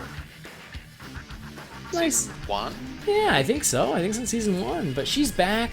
She's out there on the prowl. Bruce Wayne is out of town, so Terry Batman is on his own, with a little bit of support from Max. So we get a lot of Terry and Max working together in this one, which I like. But he's out there. He runs into Ink. They get into a big fight. They both have learned from their previous encounters. So Terry was used to using water against her, but she has figured out a way against that. But now he's using electricity against her, and that's working better. So they get into it. She gets away. When she goes to her new employer, he betrays her, tries to kill her, and shoots her with some sort of particle disruption, whatchamacallit, gizmo. But it makes her very unstable, and she's starting to dissolve, and so she is in trouble. At the same time, Terry is, again, out there, and he's got to work more because Bruce isn't around, and there's another issue with him and Dana. He makes plans with Dana. He's got to cancel, but Dana's finally like, oh, well, this is just how it always goes. So, all right, we avoided a fight for this episode. Ink goes to this young lady, and this young lady is in a lot of debt. She just keeps handing different credit cards to this guy repossessing her car. And so we realize she's got some financial issues. Turns out this is Ink's daughter. So Ink comes to her for help. And we find out that Ink has been sending her money every month. And she needs her help to go get more of the mutagen to help repair what damage has been done to her. So the daughter goes out, steals the mutagen. At the same time, Batman and Max do a little bit of detective work. They realize, oh, this is Ink's bank info, and that she's been sending this money to this girl. So they find the daughter, and therefore they find Ink. And Ink gets the mutagen. We think she's healed. She and Batman get into a big fight, and then she starts to dissolve. Turns out that her own daughter betrayed her. Because now she has her mom's money, and I guess her mom has tons of money from all of her crime over the years. And so she betrays her. Ink just disintegrates. And so now the daughter is just living in the lap of luxury, but Batman comes to see her and is like, well, good luck, because Ink has been dead before and it's never stuck. And so we think that Ink might still be out there keeping an eye on her daughter, as we see some of the shadows form an eye at the end. So, what did you think of Inqueling? It was okay. I wasn't a big fan of the Ink character originally, so I didn't feel any sort of sympathy for her in this one, or really care about her daughter. The highlight for this episode for me, and I have liked it since it was introduced however long ago, is I like the Max character, and I like the relationship / partnership she has with Terry. How she does a lot of the behind the scenes work. She's kind of like his Alfred. Mm-hmm. I like that, but overall, it was just kind of like a standard Batman Beyond episode. It was ray guns that do stuff, and for whatever reason, and yeah, I don't know, just like, it was an episode I saw. I didn't love it. I didn't hate it. I was just kind of about the whole thing, which I know I'm the worst person to have on for these episodes, but it's just not made for me. But it was a fine episode. All right. Okay. I really like this one, actually. I liked that, much like I think was it the last one or no? I think it was 2 ago when the Royal Flush Gang came back. I like getting the return of some of the old villains, because, a lot of them sat out season 2, and at this point, now Ink feels like a fun throwback, and it's nice to have her back. They went to the trouble of trying to create all these villains, but until you commit to them, they can't become mainstays, and so I think you got to find new stories and bring them back, and I like that this one did that with Ink, because I think she's a pretty cool villain in the world of Batman Beyond, and I like that they had a new angle for her. We didn't know she had a daughter. I liked adding that to her. I liked that she was in a rough spot, and it was one of those things where I did feel for her. I felt bad for her, and at the same time, she was not letting up on Batman, so it was this weird thing where I was sort of rooting for them both during the big fight at the end, because I almost expected them to have some sort of understanding, but no, they didn't really. But it was a weird thing because I didn't know who to root for, because they did do a good job, I think, of making me sympathetic for her. So overall, I liked it. I thought it was a nice return for the character. When she did disintegrate at the end, I was like, oh man, did they kill her? And then they leave the door open, of course, as you always have to, that she can always come back. But yeah, I thought it was a pretty good one. It did feel like a season one, but in a good way, where it was just a pretty cool, straightforward Batman on his own, having to take on this old villain. And I agree with you. I think that giving Max a bigger role in this one is great because you agree, I agree, Jamie agrees. Max, I think, is one of the best new characters that came out of the show, and I always like it when we get more of her. So overall, I thought this was a strong one. I will say too, just while I thought of it, I liked how this one didn't end like it was like something happened and then cut to credits, like smash cut. This one had more of a natural ending, and an ending that very much reminded me of something they did, I think, on several occasions in Batman the Animated Series, where someone has done the wrong thing, but they're not the villain of the piece, but they've screwed over someone quite powerful, and then they're kind of their comeuppance is they have to live with the fear of knowing that this could come back to bite them. Like, the ending of "If You're So Smart, Why Aren't You Rich" is one that springs to mind. Exactly. Like, yeah, I did like that. It felt very much more like a BTAS ending rather than just like action, smash cut credits. Yep, I totally agree. So, all right. I thought it was pretty good. What would you give it for a letter grade? Just a standard C for me. All right. Okay. Right down the middle. Fair enough. I would give it a B+. So, Ink is back. Maybe. We'll see if she returns before it's all over. My guess is she doesn't. But anyway, for me, a B+. For Brendan, a C. But that means next time we have episode 4 of season 3, Big Time. Have no idea. Need to get a big time hurry on and finish this show because the we're Batman's getting coming so out close. soon. We're getting so close. It'd be so nice, like just just to line up, like we start reviewing the Batman as the Batman movie hits. Like it's right there. Like it's right there. It's got a nice ring to it. All right. Well, hopefully we'll get to that. But anyway, next time, Big Time. But it's not time to say goodbye just yet because we got to crack open the Wayne Manor mailbox. It's time again for the Wayne Manor mailbox. You've got mail. Darren, what is a letter for me? Maybe temporary. She wrote a letter. You're one hell of a messenger. This is all Master Wayne. All right, what do we got here? First email here is from it's from Zachary. It's we had a question last time about what would Batman's Sinister Six be like, and from different versions. And so Zachary has his version. He said, here's my Sinister Six. The Joker. It would be Jack, but dressed like the Arkham games. Penguin, keep him just like Batman Returns, yo. Two-Face, give me Billy D as the coin-flipping psycho. Catwoman, Michelle back, but dressed like the 60s show. Mr. Freeze, Arnold dressed like the animated series, and he has lost the ability to pun. And Bane, Tom Hardy, but dressed like the comics. I like these choices, Zach. I think these are great. Yeah. So, yeah, no question. Just chiming in on that. Did you have a Sinister Six that you... Not that I can think of off the top of my head, no. Okay. It was a fun question, but I get it. All right, next question is from Bat Sam from Boston. It says, hey guys, I was curious about how many times Batman has beat up Superman. With a little research and some help from the good folks on Reddit, I was able to compile the following list.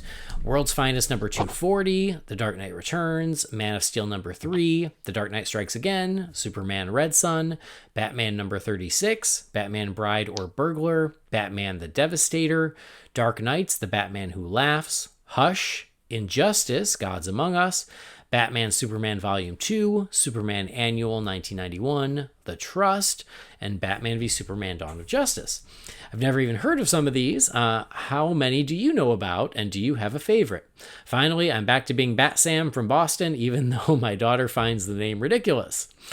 P.S. I'd like to be a part of the in crowd and call Brendan a but I'm far too mature for that. Welcome to the club. Yeah, well, there you go. You're officially part of the club. So Bat Sam, thanks for the question. Yeah, Batman and Superman have fought many times. I know quite a few of these. I mean, some of the random one-offs I don't know, like Batman number 36. Like, I don't know what that is. I'd have to look it up. Yeah, like Batman Superman Volume 2. I don't know. So the big ones, obviously, you know, I always think of The Dark Knight Returns. I think of Injustice, obviously, Batman v Superman. There's also an episode of Brave and the Bold where they fight, and that's out there. The Superman Annual of 1991, that was part of Armageddon 2001. That one is awesome. I was a big fan of Armageddon 2001. So, yeah, I know some of them, but not all. Brendan? I'm the same. You'd probably know more than I do in terms of just the comic stuff. But, I mean, yeah, like the mainstream ones I'm very aware of. And I'm just trying to think, did they fight in the Batman-Superman movie? The animated one? It's a good question. I can't remember. I mean, I know they teamed up pretty quickly, but I just can't remember if there was any kind of fight. Not that I can think of. Yeah. I mean, they had that sort of clash at the nightclub when Superman X-rays behind the cowl to see who it is, I guess. But like that was very, very brief. But the Brave and the Bold episode is really good. the one with Superman in it. Oh, that one's so great. Yeah. I can't remember the context of it, but how Jimmy's about to swear and Lois is like, Jimmy! It's a really fun episode. I love that one. Yeah, it's a great one. Just the mainstream ones are the ones that stand out to me. But I think for that one, it was like Superman was maybe under the influence of like red kryptonite. It was red kryptonite. Yeah. Okay. Yeah, he just went bad in general. Got it. Okay, cool.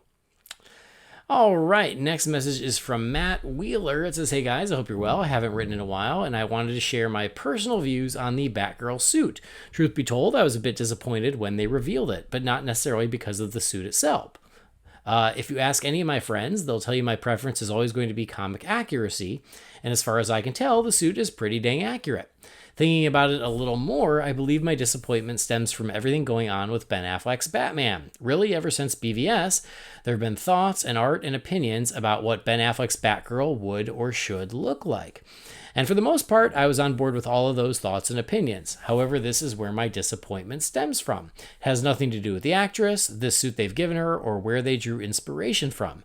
My disappointment comes from what could have been. I'm aware that's probably unfair, but this whole time I personally have built up in my mind how amazing Batgirl could have looked and how awesome her character could have been had she already been working with Ben Affleck's Batman for some time. Now that Warner Brothers has deemed it necessary for some reason to completely demolish everything that came before The Flash, I understand why they've gone that route with Batgirl. I'm just let down because of what could have been. Sorry for the long email. I hope it makes sense. Love the show always, Matt. Thanks, Matt. I mean, I kind of get where you're coming from, although I will push back where you said WB has deemed it necessary to completely demolish everything that came before The Flash. That doesn't seem accurate to me. That feels like that conversation that was happening a couple weeks ago where they're like, oh, it's going to erase the Snyderverse, but that's not true. It's not going to erase the Snyderverse, but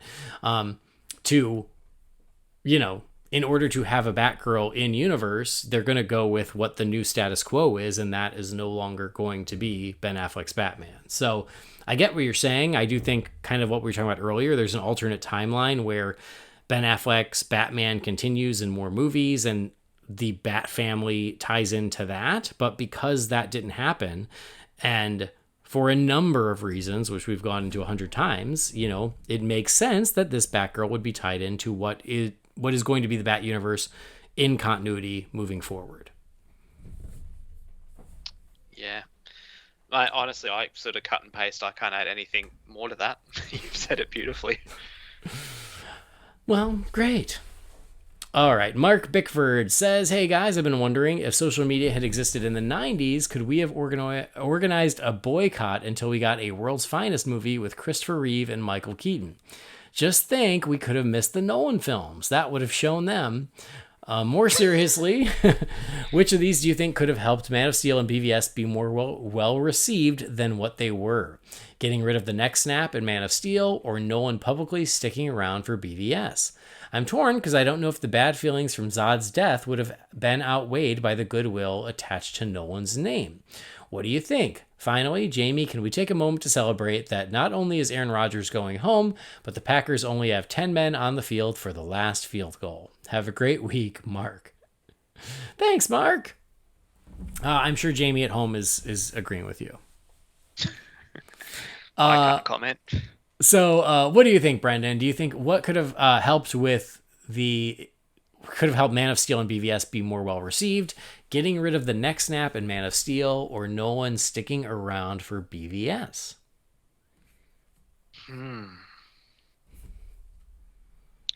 That's a really tough question. I don't. I'm glad that Nolan didn't stick around. I know that was the talk for a while, that when they wanted to do the sequel and bring Batman in, that they wanted to use Nolan and Bale and everything. I don't know. I look, it probably would have made a mozza, but I don't know if it just wouldn't have worked with that take on the character. I know that the point of Man of Steel was to be like, what if this happened in the real world, similar to what Nolan's take on Batman Begins was, or the Dark Knight trilogy as a whole. But I don't know, and I don't think it, like, just using the neck snap as an example of a Man of Steel. I don't know if, like, I know people have issues with that, but I think the people that have issues with that movie, it was more than just the neck snap. There was more in play there, but I don't know. It's funny because I'm of I liked everything we got. It's just a shame that the general public didn't. So yeah, that's a tough one. In terms of a sliding doors moment, I don't have the urge to see what a Nolan with Bale Batman and Superman movie would look like. It just, to me, it doesn't really interest me that much. Yeah. I mean, I would agree with you. I do think that, what would have helped the reception, I do think it would be more about tweaking Man of Steel than it would be about Nolan sticking around for BVS. Yeah. But I agree with you. It's not just the neck snap. There are a few things in that movie that people took issue with, and you would have to adjust them all to really get more people on board, shall we say. Even though, like you, I love Man of Steel, and I love it. I love that movie. I love it, and there's very little I would change, but I also understand that there were some things that more people had issues with. But I do feel like that would help more than if Nolan had stuck around for BVS. I think if Man of Steel hadn't been so divisive and everybody loved it, then I think more people would have been on board and willing to go with it when it came to BVS. Yeah. All right. Next message is from Andrew Scotch. It says, "Hey guys, Andy, in case you and your wife haven't been doing this already, always see what Google pops up with potential name combinations for your daughter. My son's middle name was going to be Robin until I Googled his first name with Robin and found out there was a murderer by that name combination. Yeah, total bummer. That murdering psychopath kept me from pulling a Christopher Nolan. Now the secretary of my estate lawyer won't be able to wink at the camera as she tells my son to go by his legal name, Robin, as I pass down the coordinates of the Batcave to him. And since you're a movie buff, here's a trilogy of films that will help prepare you for childbirth. Your daughter's newborn months up to her toddler years. Alien, Insomnia, and Child's Play. It's good. As Lucius Fox said to Coleman Reese in The Dark Knight, good luck. That's good. That's good. He's definitely a glass half full kind of guy. Yeah. One quick question. If you were creating Batman in 1939 with Bill Finger, is there anything you would change about the Batman mythos that's potentially controversial? For me, as iconic as his jawline is, I would have given Batman a full mask from the start. Is there anything you guys would change? Congrats, Andy, on your new family. No matter how rough it is at times, there's nothing like a child you brought into this world chucking an 89 Toy Biz Batmobile at your head. I thought he was about to turn a corner there. Yeah, me too. Me too.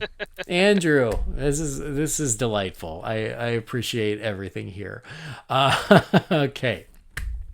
But as for the question, if you were in on the ground floor of Batman way back in 39, is there something you would change, Brendan? Man, I wish we pre-read these questions, hey? 'Cause I don't know off the top of my head. Because it's one of those things, like, I love the character and everything that stems from that character is from there, and the progressions that have been made from that starting point. I mean, the no-kill thing is, I'm not saying I like it or prefer it one way or the other. And I don't know if this is even something you can tweak from 39, but if there's a way that I could eliminate the drama and debates that happen around that, that's probably the one thing I'd change. Like, that people would just be more accepting one way or the other. Like, it doesn't matter that much. Like, some versions it is, like Nolan's, it is a big thing. Other versions it's a bit more loosey-goosey. Like, it just, I wish I could remove the debate around that, if that makes sense. Just that's all I can think of. I agree with you. It's a good one. This is a hard one to answer though, because I so love the Batman mythology, especially what it evolved into. I so love that. I don't know if there's anything I would change. Like, the only things that come into my mind is like, oh, I'd give him a Batmobile from day one because that came a little later, or, like the things that were added later, it would be nice if they had been there from day one. But that's really just, it's stuff that we got anyway. So it's not like it's a change. I agree with you, but again, like, there were just things that evolved as the character went on. I guess this is kind of random, but I'll just throw it out there, is it feels like it was meant to be a part of the character, and it occasionally is part of the character, but I feel like to have bat glider wings from the beginning and make that just a mainstay as one of Batman's abilities, to me just makes logical sense. And it almost feels like maybe that's what Bob Kane was going for with that initial sketch. Like the wings were actual gliders and then it became a cape. So not that he could fly like Superman, but to glide. And again, sometimes he does it occasionally, but if they had made that just a part of his abilities from day one, I just think that makes sense. He's a bat. He should fly or glide somehow. That's a good call.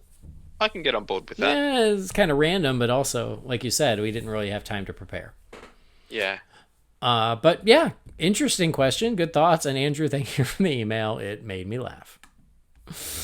But the baby is coming. I guess I should say this now. Like, the baby is coming any day now. And so if there's no new episode next week, that's a good reason why that's possible. So it's funny. Jess and I were only saying yesterday about how this time last year we were doing like baby movie marathons. Like, we were watching all, like, Father of the Bride Part 2 and 9 Months and 3 Men and a Little Baby and stuff like that. We were sort of looking back on those times, just a little bit reminiscent, being like, oh, that was fun. So yeah, if you get a chance, I'd definitely watch some baby movies. It really put us in that frame of mind. It was just a bit of fun to go with it too.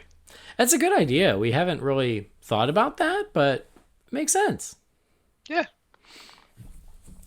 Okay, next message here is from Dave. It says, hey guys, happy 2022. The podcast has been great as always. 2 quick things.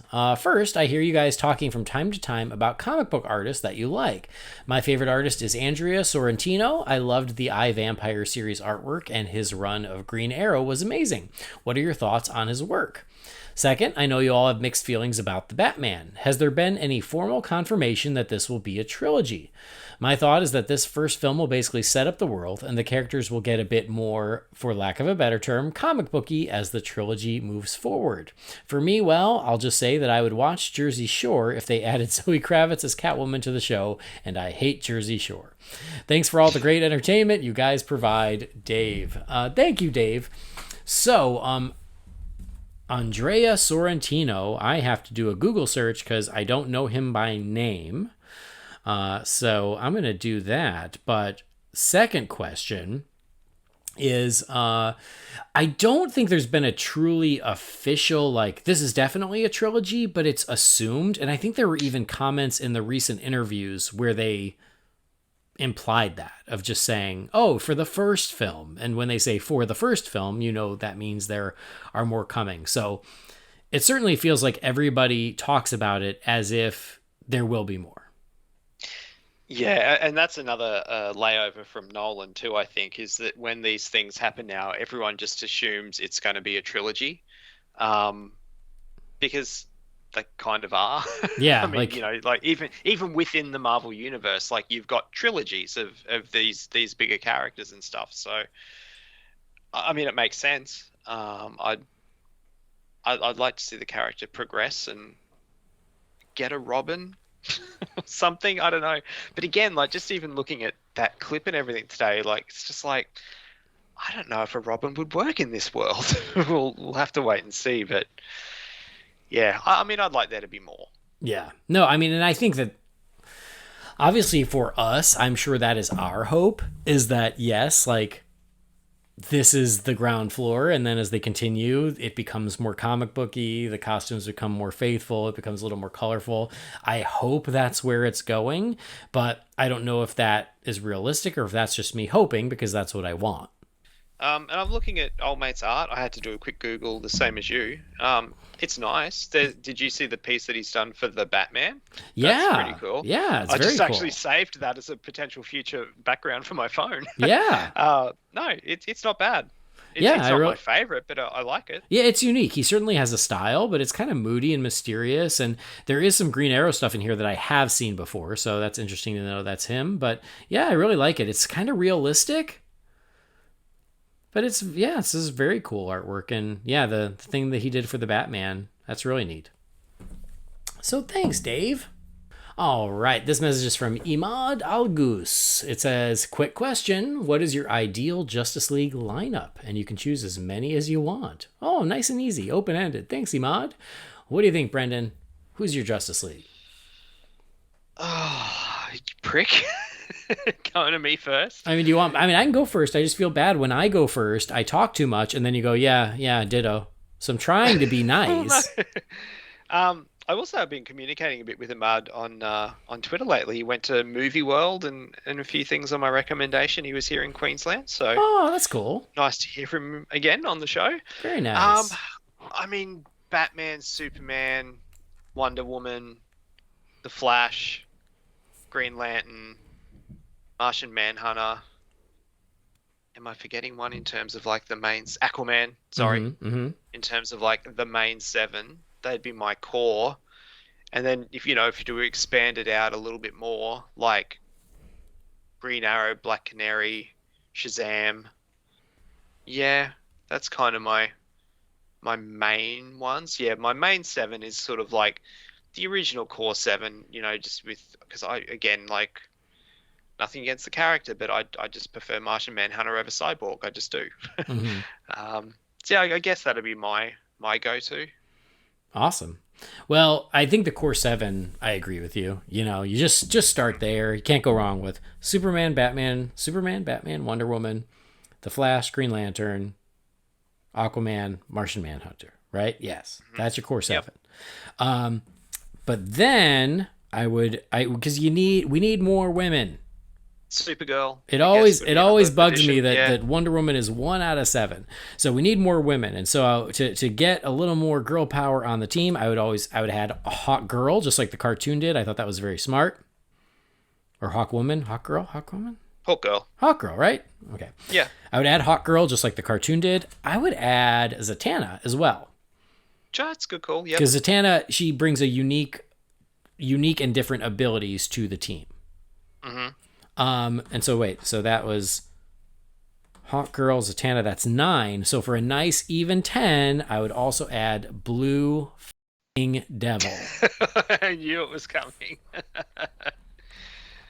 He's due for a resurgence. So yeah, the core 7 is not, I know it's not an interesting answer, but it just feels right. It does. Yeah. It really does. All right. Weston Craig has written us. He says, "Hey guys, I want to show my girlfriend the DC animated movies and shows, but the only character she about is Batman. Probably the only character she cares about, maybe? I would say so, Is yeah. Batman because she loves the Dark Knight movies. So which 10 DC cartoons would you show her to introduce her to the universe? I tried to start with Flashpoint, but she didn't know enough about the characters to know that it was different. Should I start with something like Justice League Unlimited that shows all of their origins? Thanks, Weston." Thank you, Weston. All right. So animated shows or movies. Oi. Okay, Weston. So you're trying to get her into DC and not just Batman?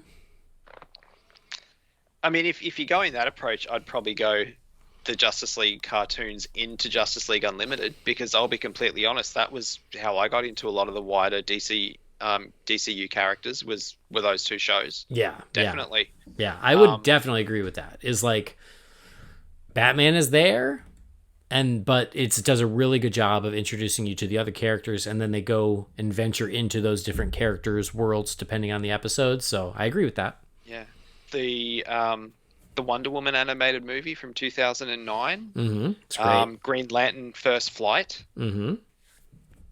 For sure, like they're two great origin stories for those characters. I mean, just in terms of a good Batman movie, obviously Under the Red Hood. I mean, you could do Year One if you wanted to, but I'd probably prefer to read the comic than watch the movie. And then obviously it's like your Dark Knight Returns animated films as well.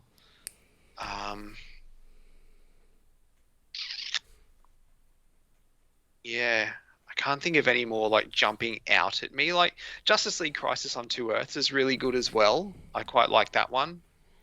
It's just like a cool Justice League story that sort of, you mean your other characters are there. Yeah. Just trying to rack my brain. Yeah. All my movies are downstairs. I know. Those are all great they're the answers. ones that jump out to me, yeah. Yeah, all good answers. So I do think that, there should be a strategy. Start with Batman, introduce the Justice League, and then get into some solo stuff. So, like we said, Justice League or Justice League Unlimited are a great entry point because you've got Batman, but you get to know the other characters. Then I would go to some of the Justice League animated films. You mentioned Crisis on Two Earths. That one is really good, and it introduces the idea of alternate Earths or alternate versions, which would be helpful. I think Justice League Doom I really liked. That was good too, yeah. The Batman Superman team up movies, like Apocalypse, I think would be good because it's safe with Batman. I'm more but a Public Enemies guy, but yeah, right. Either way, either of them. Those are good ones. And then I totally agree. Then you do the Wonder Woman animated film. Green Lantern First Flight is great, but Flashpoint I would save towards the end because that is sort of jumping in head first. And I mean, if you want to do a different take on them as well, like New Frontier is. I mean, once she's got the knowledge of like your Hal Jordan and Barry Allen and stuff from, like First Flight and things like that. New Frontier is a really good one as well to have that alternate sort of spin on the characters. Yeah. Well, and I would also say Justice League War and Justice League Throne of Atlantis are both also really good. Yeah. And I mean, if she likes New Frontier, you could always then do Justice Society World War II. Yeah. Actually, that'd be a really good double feature. Shit, I need to do that one day. Yeah, for sure.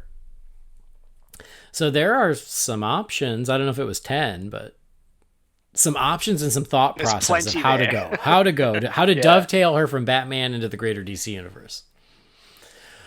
All right, next email is from Todd Johnson. It says, "Hey guys, I just watched Injustice on HBO Max, and boy oh boy, I'm 51. I love animated films and all things DC, but the violence and blood in this was, in my opinion, over the line. I just don't get why we need such stuff in our animated films. I get Suicide Squad and some other titles being strictly adult, but I just wish we could go back to our heroes and their stories being a little more wholesome. It's hard for parents who aren't into this stuff to know how to parent anymore. You used to feel if it was animated, you were safe. I'd love to hear your thoughts. Maybe I'm just a grumpy old man. Anyway, thanks for all that you do. I love the show, Todd." Thanks, Todd. It's a good question. What do you think? I haven't watched Injustice yet. I'll say that. I know what Jamie would say. Look, I watched Injustice about 2.5, 3 weeks ago. I liked it for what it's worth. I didn't go in with the baggage of, I read the first couple of seasons of the comics and I liked it. And I played the first game as like a button masher, kind of like a Mortal Kombat, but with DC characters. And it's with all these, adaptations to the animated films. Like they take some liberties, but if you just want to sit down and watch a Justice League at war with each other type movie, it was good. I really liked it. I don't know. Nothing really stood out at me as that one being overly bloody and violent compared to a lot of the other ones we've had in the last couple of years. I don't know. The only thing I can think of is really, let's be honest, with those movies, like the target audience and demographic isn't kids. It's people our age. It's the people who grew up with Batman the Animated Series and stuff like that we're now the adults buying these movies for ourselves, not for our kids. I understand that, yeah, it used to be a case of if it's animated, it was safe, but I guess they're making movies for us. It's animation's just the medium because you can't do everything live action. Yeah. The studio would go broke and you couldn't churn out 4 or 5 a year. I honestly think that's the main reason is they don't want to make them for kids because you could lose the audience that are paying for them, which is us. But I am of the opinion that there should be movies that the kids can watch, like how they had the Batman Unlimited movies from, I was going to say a few years ago, but that's probably closer to 10 years or so ago now. Like your Brave and the Bolds and things like that, and Justice League.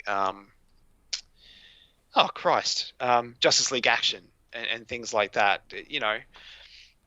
The content's there, like your Justice League Actions and Teen Titans and things. They're just not feature length, I guess. I would have no problem if they were to start bringing out those Batman Unlimited movies again. And you had the Batman and Brave and the Bold and Scooby-Doo from a handful of years ago. Like, I guess the content's there. It's just they don't churn out 4 or 5 a year for kids. They churn them out for us, which as a 38-year-old man buying them, I don't personally have a problem with it. I know in the years coming up when I want to show Henry something, like there's plenty of other things I can show him that'd be fine for his age group. And as he gets older, I can show him the more adult ones. I can see the reasoning behind it if that's what I think it is they're making them for us, not for kids. Yeah. No, I totally get that, and I agree. I can't speak to Injustice, but I do think that your point is valid, especially with a lot of these animated movies. And I do feel like the last few have sort of swung back a little bit from being so adult, at least some of them. Like, we just reviewed Justice Society World War II, which I really loved, and I thought that was, there's certainly violence, but the rebooted stuff, this new kind of the post New 52 ones that they're doing, I think they are kind of back to the way they used to be. Yeah, they're just a little. The standalone ones can be a bit more violent. Sure. So that one I felt like was a little better, but I do agree with you in that, like, I think there's a place for all of it, but I do wish there was a little more balance. I wish that there were more of these animated movies that were more family friendly, that were more kid friendly, to help balance out ones like Injustice. So I'm not saying we shouldn't get things like Injustice, because there's an audience for that. And from what I've heard from Jamie and some other folks, that they really liked it. So I'm going to check it out. So I'm not saying we shouldn't make those, but I am saying, yeah, we should make some more that are more appropriate for all ages to balance it out. I think that we need a little bit of everything. And Brendan gave a lot of great examples of stuff that are out there. So the content is out there. I just feel like, yeah, it is outweighed by the mature content, and I would like a little more of all. So, yeah. And you would think it's got to be sales driven. I mean, everything's about making money. So, they've made these ones for younger kids and everything, and maybe they just didn't sell as well. It could be. I mean, you mentioned Scooby-Doo meets Batman the Brave and the Bold, and I love that one. It's one of my favorite animated. It's great. Yeah, it's one of my favorite Batman animated movies. It's great, and I'm really bummed we only got the one, because I thought it was awesome. So yeah, maybe it didn't sell as well, but I don't know. It should. It's funny because I buy all of them. Yeah, exactly. Me too. Every single one. You'd be the same, but I mean, for the wider audience, maybe they don't sell as well. I don't know. Who knows? Yeah. Well, Warner Brothers, I guess. But Right. So I do get the point, Todd, and I often will agree. I think there's room for all of it. I just want to see more of it. Next message is from Sam. Oh, it's Bat Sam again. He says, hey guys, looking at today's media consumption is fascinating. It's a broad topic, so I want to focus my comments about exposure. Ever since the invention of television, the audience has been given a schedule of programming to adhere to. If you didn't like what was on at the time, you were faced with a decision: watch it anyway or turn off the TV, essentially disconnecting. Sometimes we just watch shows that we wouldn't have chosen ourselves. For example, do I know every Brady Bunch episode because I love them or because it was on every day after school? Would I have chosen to watch them every day on my own? Also, everyone my age knows these shows because they were exposed to them as well. We share these common influences. There's been a major shift since the invention of DVR and now streaming, more choice than ever and really hard to disconnect. I have other points to make, but we'll end here. No real question, but would love to hear your thoughts on the topic. Best to you and the crew, Bat Sam from Boston. I don't really know how to attack this one, if I'm being honest. I get your point. He's right. Yes, when there were less choices, more of us watched the same things, and we had more common ground, which is true for something like the Brady Bunch and shows like that have become this like nostalgic mainstay because they were always on and we all watched them. Happy Days, MASH. Yeah, like even more recent things like Friends and Seinfeld, things like that. But because of streaming and so many other choices, and now it's just what you bought, like it's still a thing. I feel like there are still shows that catch the pop culture moment and everybody has to see them and they become a big topic of conversation. Example. Yeah, right. Like Stranger Things, or I mean, even Peacemaker is becoming like that, or The Mandalorian. The Crown. Like that. Yeah. It does still happen, but I do think it's more challenging for the studios and the streaming services to really connect with a large audience and get one of those super buzzworthy things instead of the stuff that, well, it's always on, so everybody watches it anyway. So the upside to it is it's challenging the studios, like the content, to be a really high standard. Like for a show to break through, like a Stranger Things, The Crown, Peacemaker, something like that, they've got to be good. Mm-hmm. Because if they're not, people will just forget about it, or they just won't even hear about it a lot of times. And it's true. Like TV now is most things are a really long movie, and the quality of a really long and good movie, just broken up into chapters. Yeah.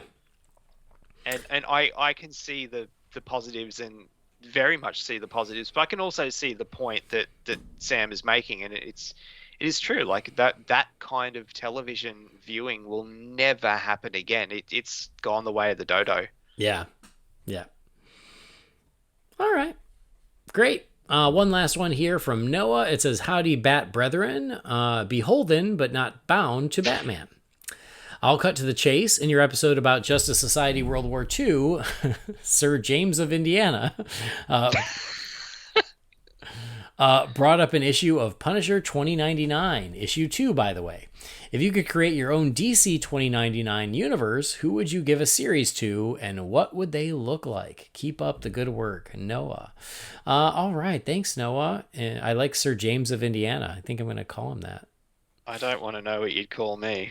I have a feeling I know, though. So do you remember Marvel, the 2099 series that came out in the 90s? I'm just Googling it. Okay. There was like Spider-Man 2099. There was X-Men 2099. There was Punisher 2099. I think there was Iron Man 2099. So basically, it's essentially what inspired Batman Beyond. I was going to say, like, is this kind of Batman Beyond? Yeah. Yeah. Batman Beyond was 100% a ripoff of the Marvel 2099 stuff. Okay. Because we all know how I feel about Batman Beyond. Yeah. But Noah wants to know, like, if we were going to do a 2099 DC, I guess, book series, what would it be? The one that just jumped into my head first off, without having to think about this for a long time, is okay. The reason I don't really like Batman Beyond is because I just don't. It's too far removed for me from the character that I know and love. Whereas this character, I think, would fit perfectly in that real high-tech futuristic thing, and that's Cyborg. Like, it wouldn't be a huge jump from who the character is to put him in, in a world 100 years from now, whatever. So that is all I can think of at the moment. I think for me it's Cyborg. If I had more time, I might be able to think of something else, but that's just off the top of my head. Cool. No, that totally makes sense. I like that. I mean, and that is sort of the rule of thumb, is 100 years from now. So in the 90s, they were doing 2099 because it was 100 years from now. So now 2099 doesn't sound so far away, which is messed up. But let's just say it's something that's 100 years from now. My thought would be Superman. Because I feel like Superman, he's not going to age the way humans do. He's going to live much longer than us. And so in 100 years, most of the people he loved and knew will be gone, or they'll be older, or whatever. I mean, actually, no, they'll be gone. So we're talking about a Superman who has to go on without Lois, without his parents, without Jimmy. And it's Superman continuing on, almost like a Highlander idea, where he has to keep going, but the world keeps changing, and he has to keep figuring out where he fits in a world that keeps changing around him. He doesn't rely on technology too. Yeah. So, I like it. I really like it. So what happens in 100 years where Superman is the only one left, and maybe there is a whole new, younger Justice League that has taken the place of the old Justice League. Maybe Wonder Woman's still around. Maybe they're the only two who are still around because they would not age and die the way everyone else would. So what does it look like in 100 years when Superman's the only one left, but still trying to protect the Earth without his support system? No, that's really cool. And it's so, it's such an obvious answer, but it's not at the same time. You know what I mean? Yeah. Like Superman, of course. Yeah, no, I really like that. All right. Well, guess what? We're closing the Wayne Manor mailbox. Oy, thank you guys so much for writing in. We love to hear from you. We appreciate your thoughts and ideas. So if you've got something for the Wayne Manor mailbox, you can send that to Holy BatCast at rf4rm.com. Big thank you to everybody who's done that. But that is where we're going to wrap up this show. Again, like I said earlier on, Catherine and I are on baby watch. We're still technically a few weeks away from the due date, but we think she's coming sooner than later. So keep an eye on our social media, I guess, and I'll let you know when the baby shows up. But again, that's just, I don't know what's going to happen with the show over the next few weeks. It might go on a little bit of a hiatus because as soon as that baby's here, life's about to change. So I just want that warning to be out there so nobody is caught by surprise if all of a sudden 1 week comes and there's no new episode. That's probably going to be the reason. 2 weeks comes, there's no new episode. 3 weeks comes, it's highly possible. This is true. So Anyway, I know you guys will understand, and I appreciate that understanding in advance. But let's wrap this up. Brendan, thanks for making the time on your day off. Happy birthday weekend. Thank you. Tomorrow's the day. But it's funny too, just hearing you talk about Jess and I calling it Babs Watch 2022. It is how I said before about having that moment of like, oh, we could go to the movies. I've been having it so much lately with the baby of like, I can't wait to meet her. Then it's just like, hang on, I still haven't met Andy. Like in terms I know. of face to face, like I can't wait to meet her and give her a cuddle. It's like, no. That's true. You have to meet me before you meet her. Little Babs. I mean, I have to meet her too.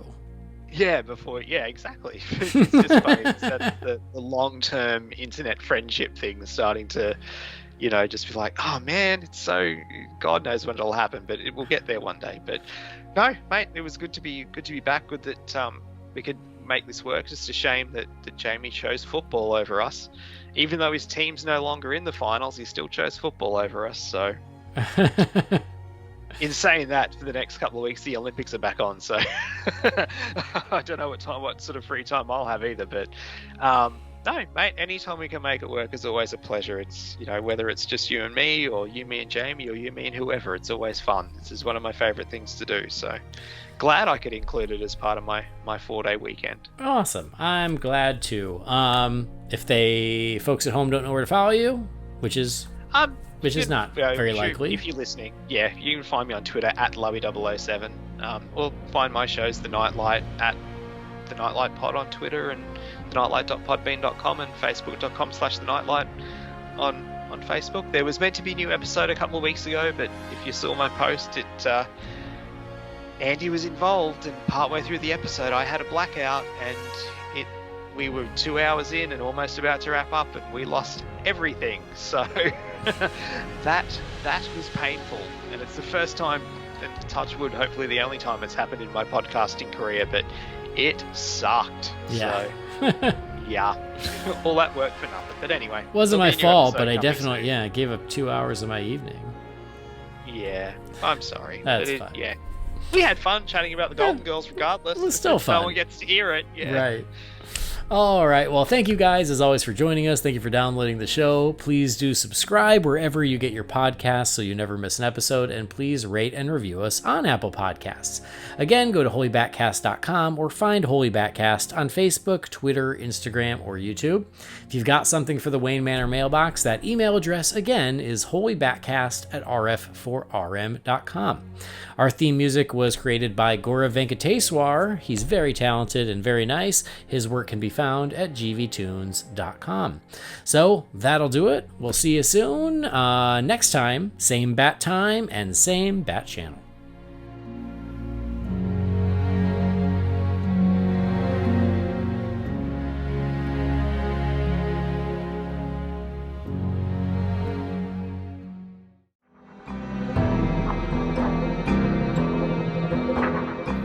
Holy BatCast is not affiliated with Warner Brothers or DC Entertainment. The views and opinions shared by the participants are theirs and theirs alone, and do not represent the companies or organizations they happen to work for.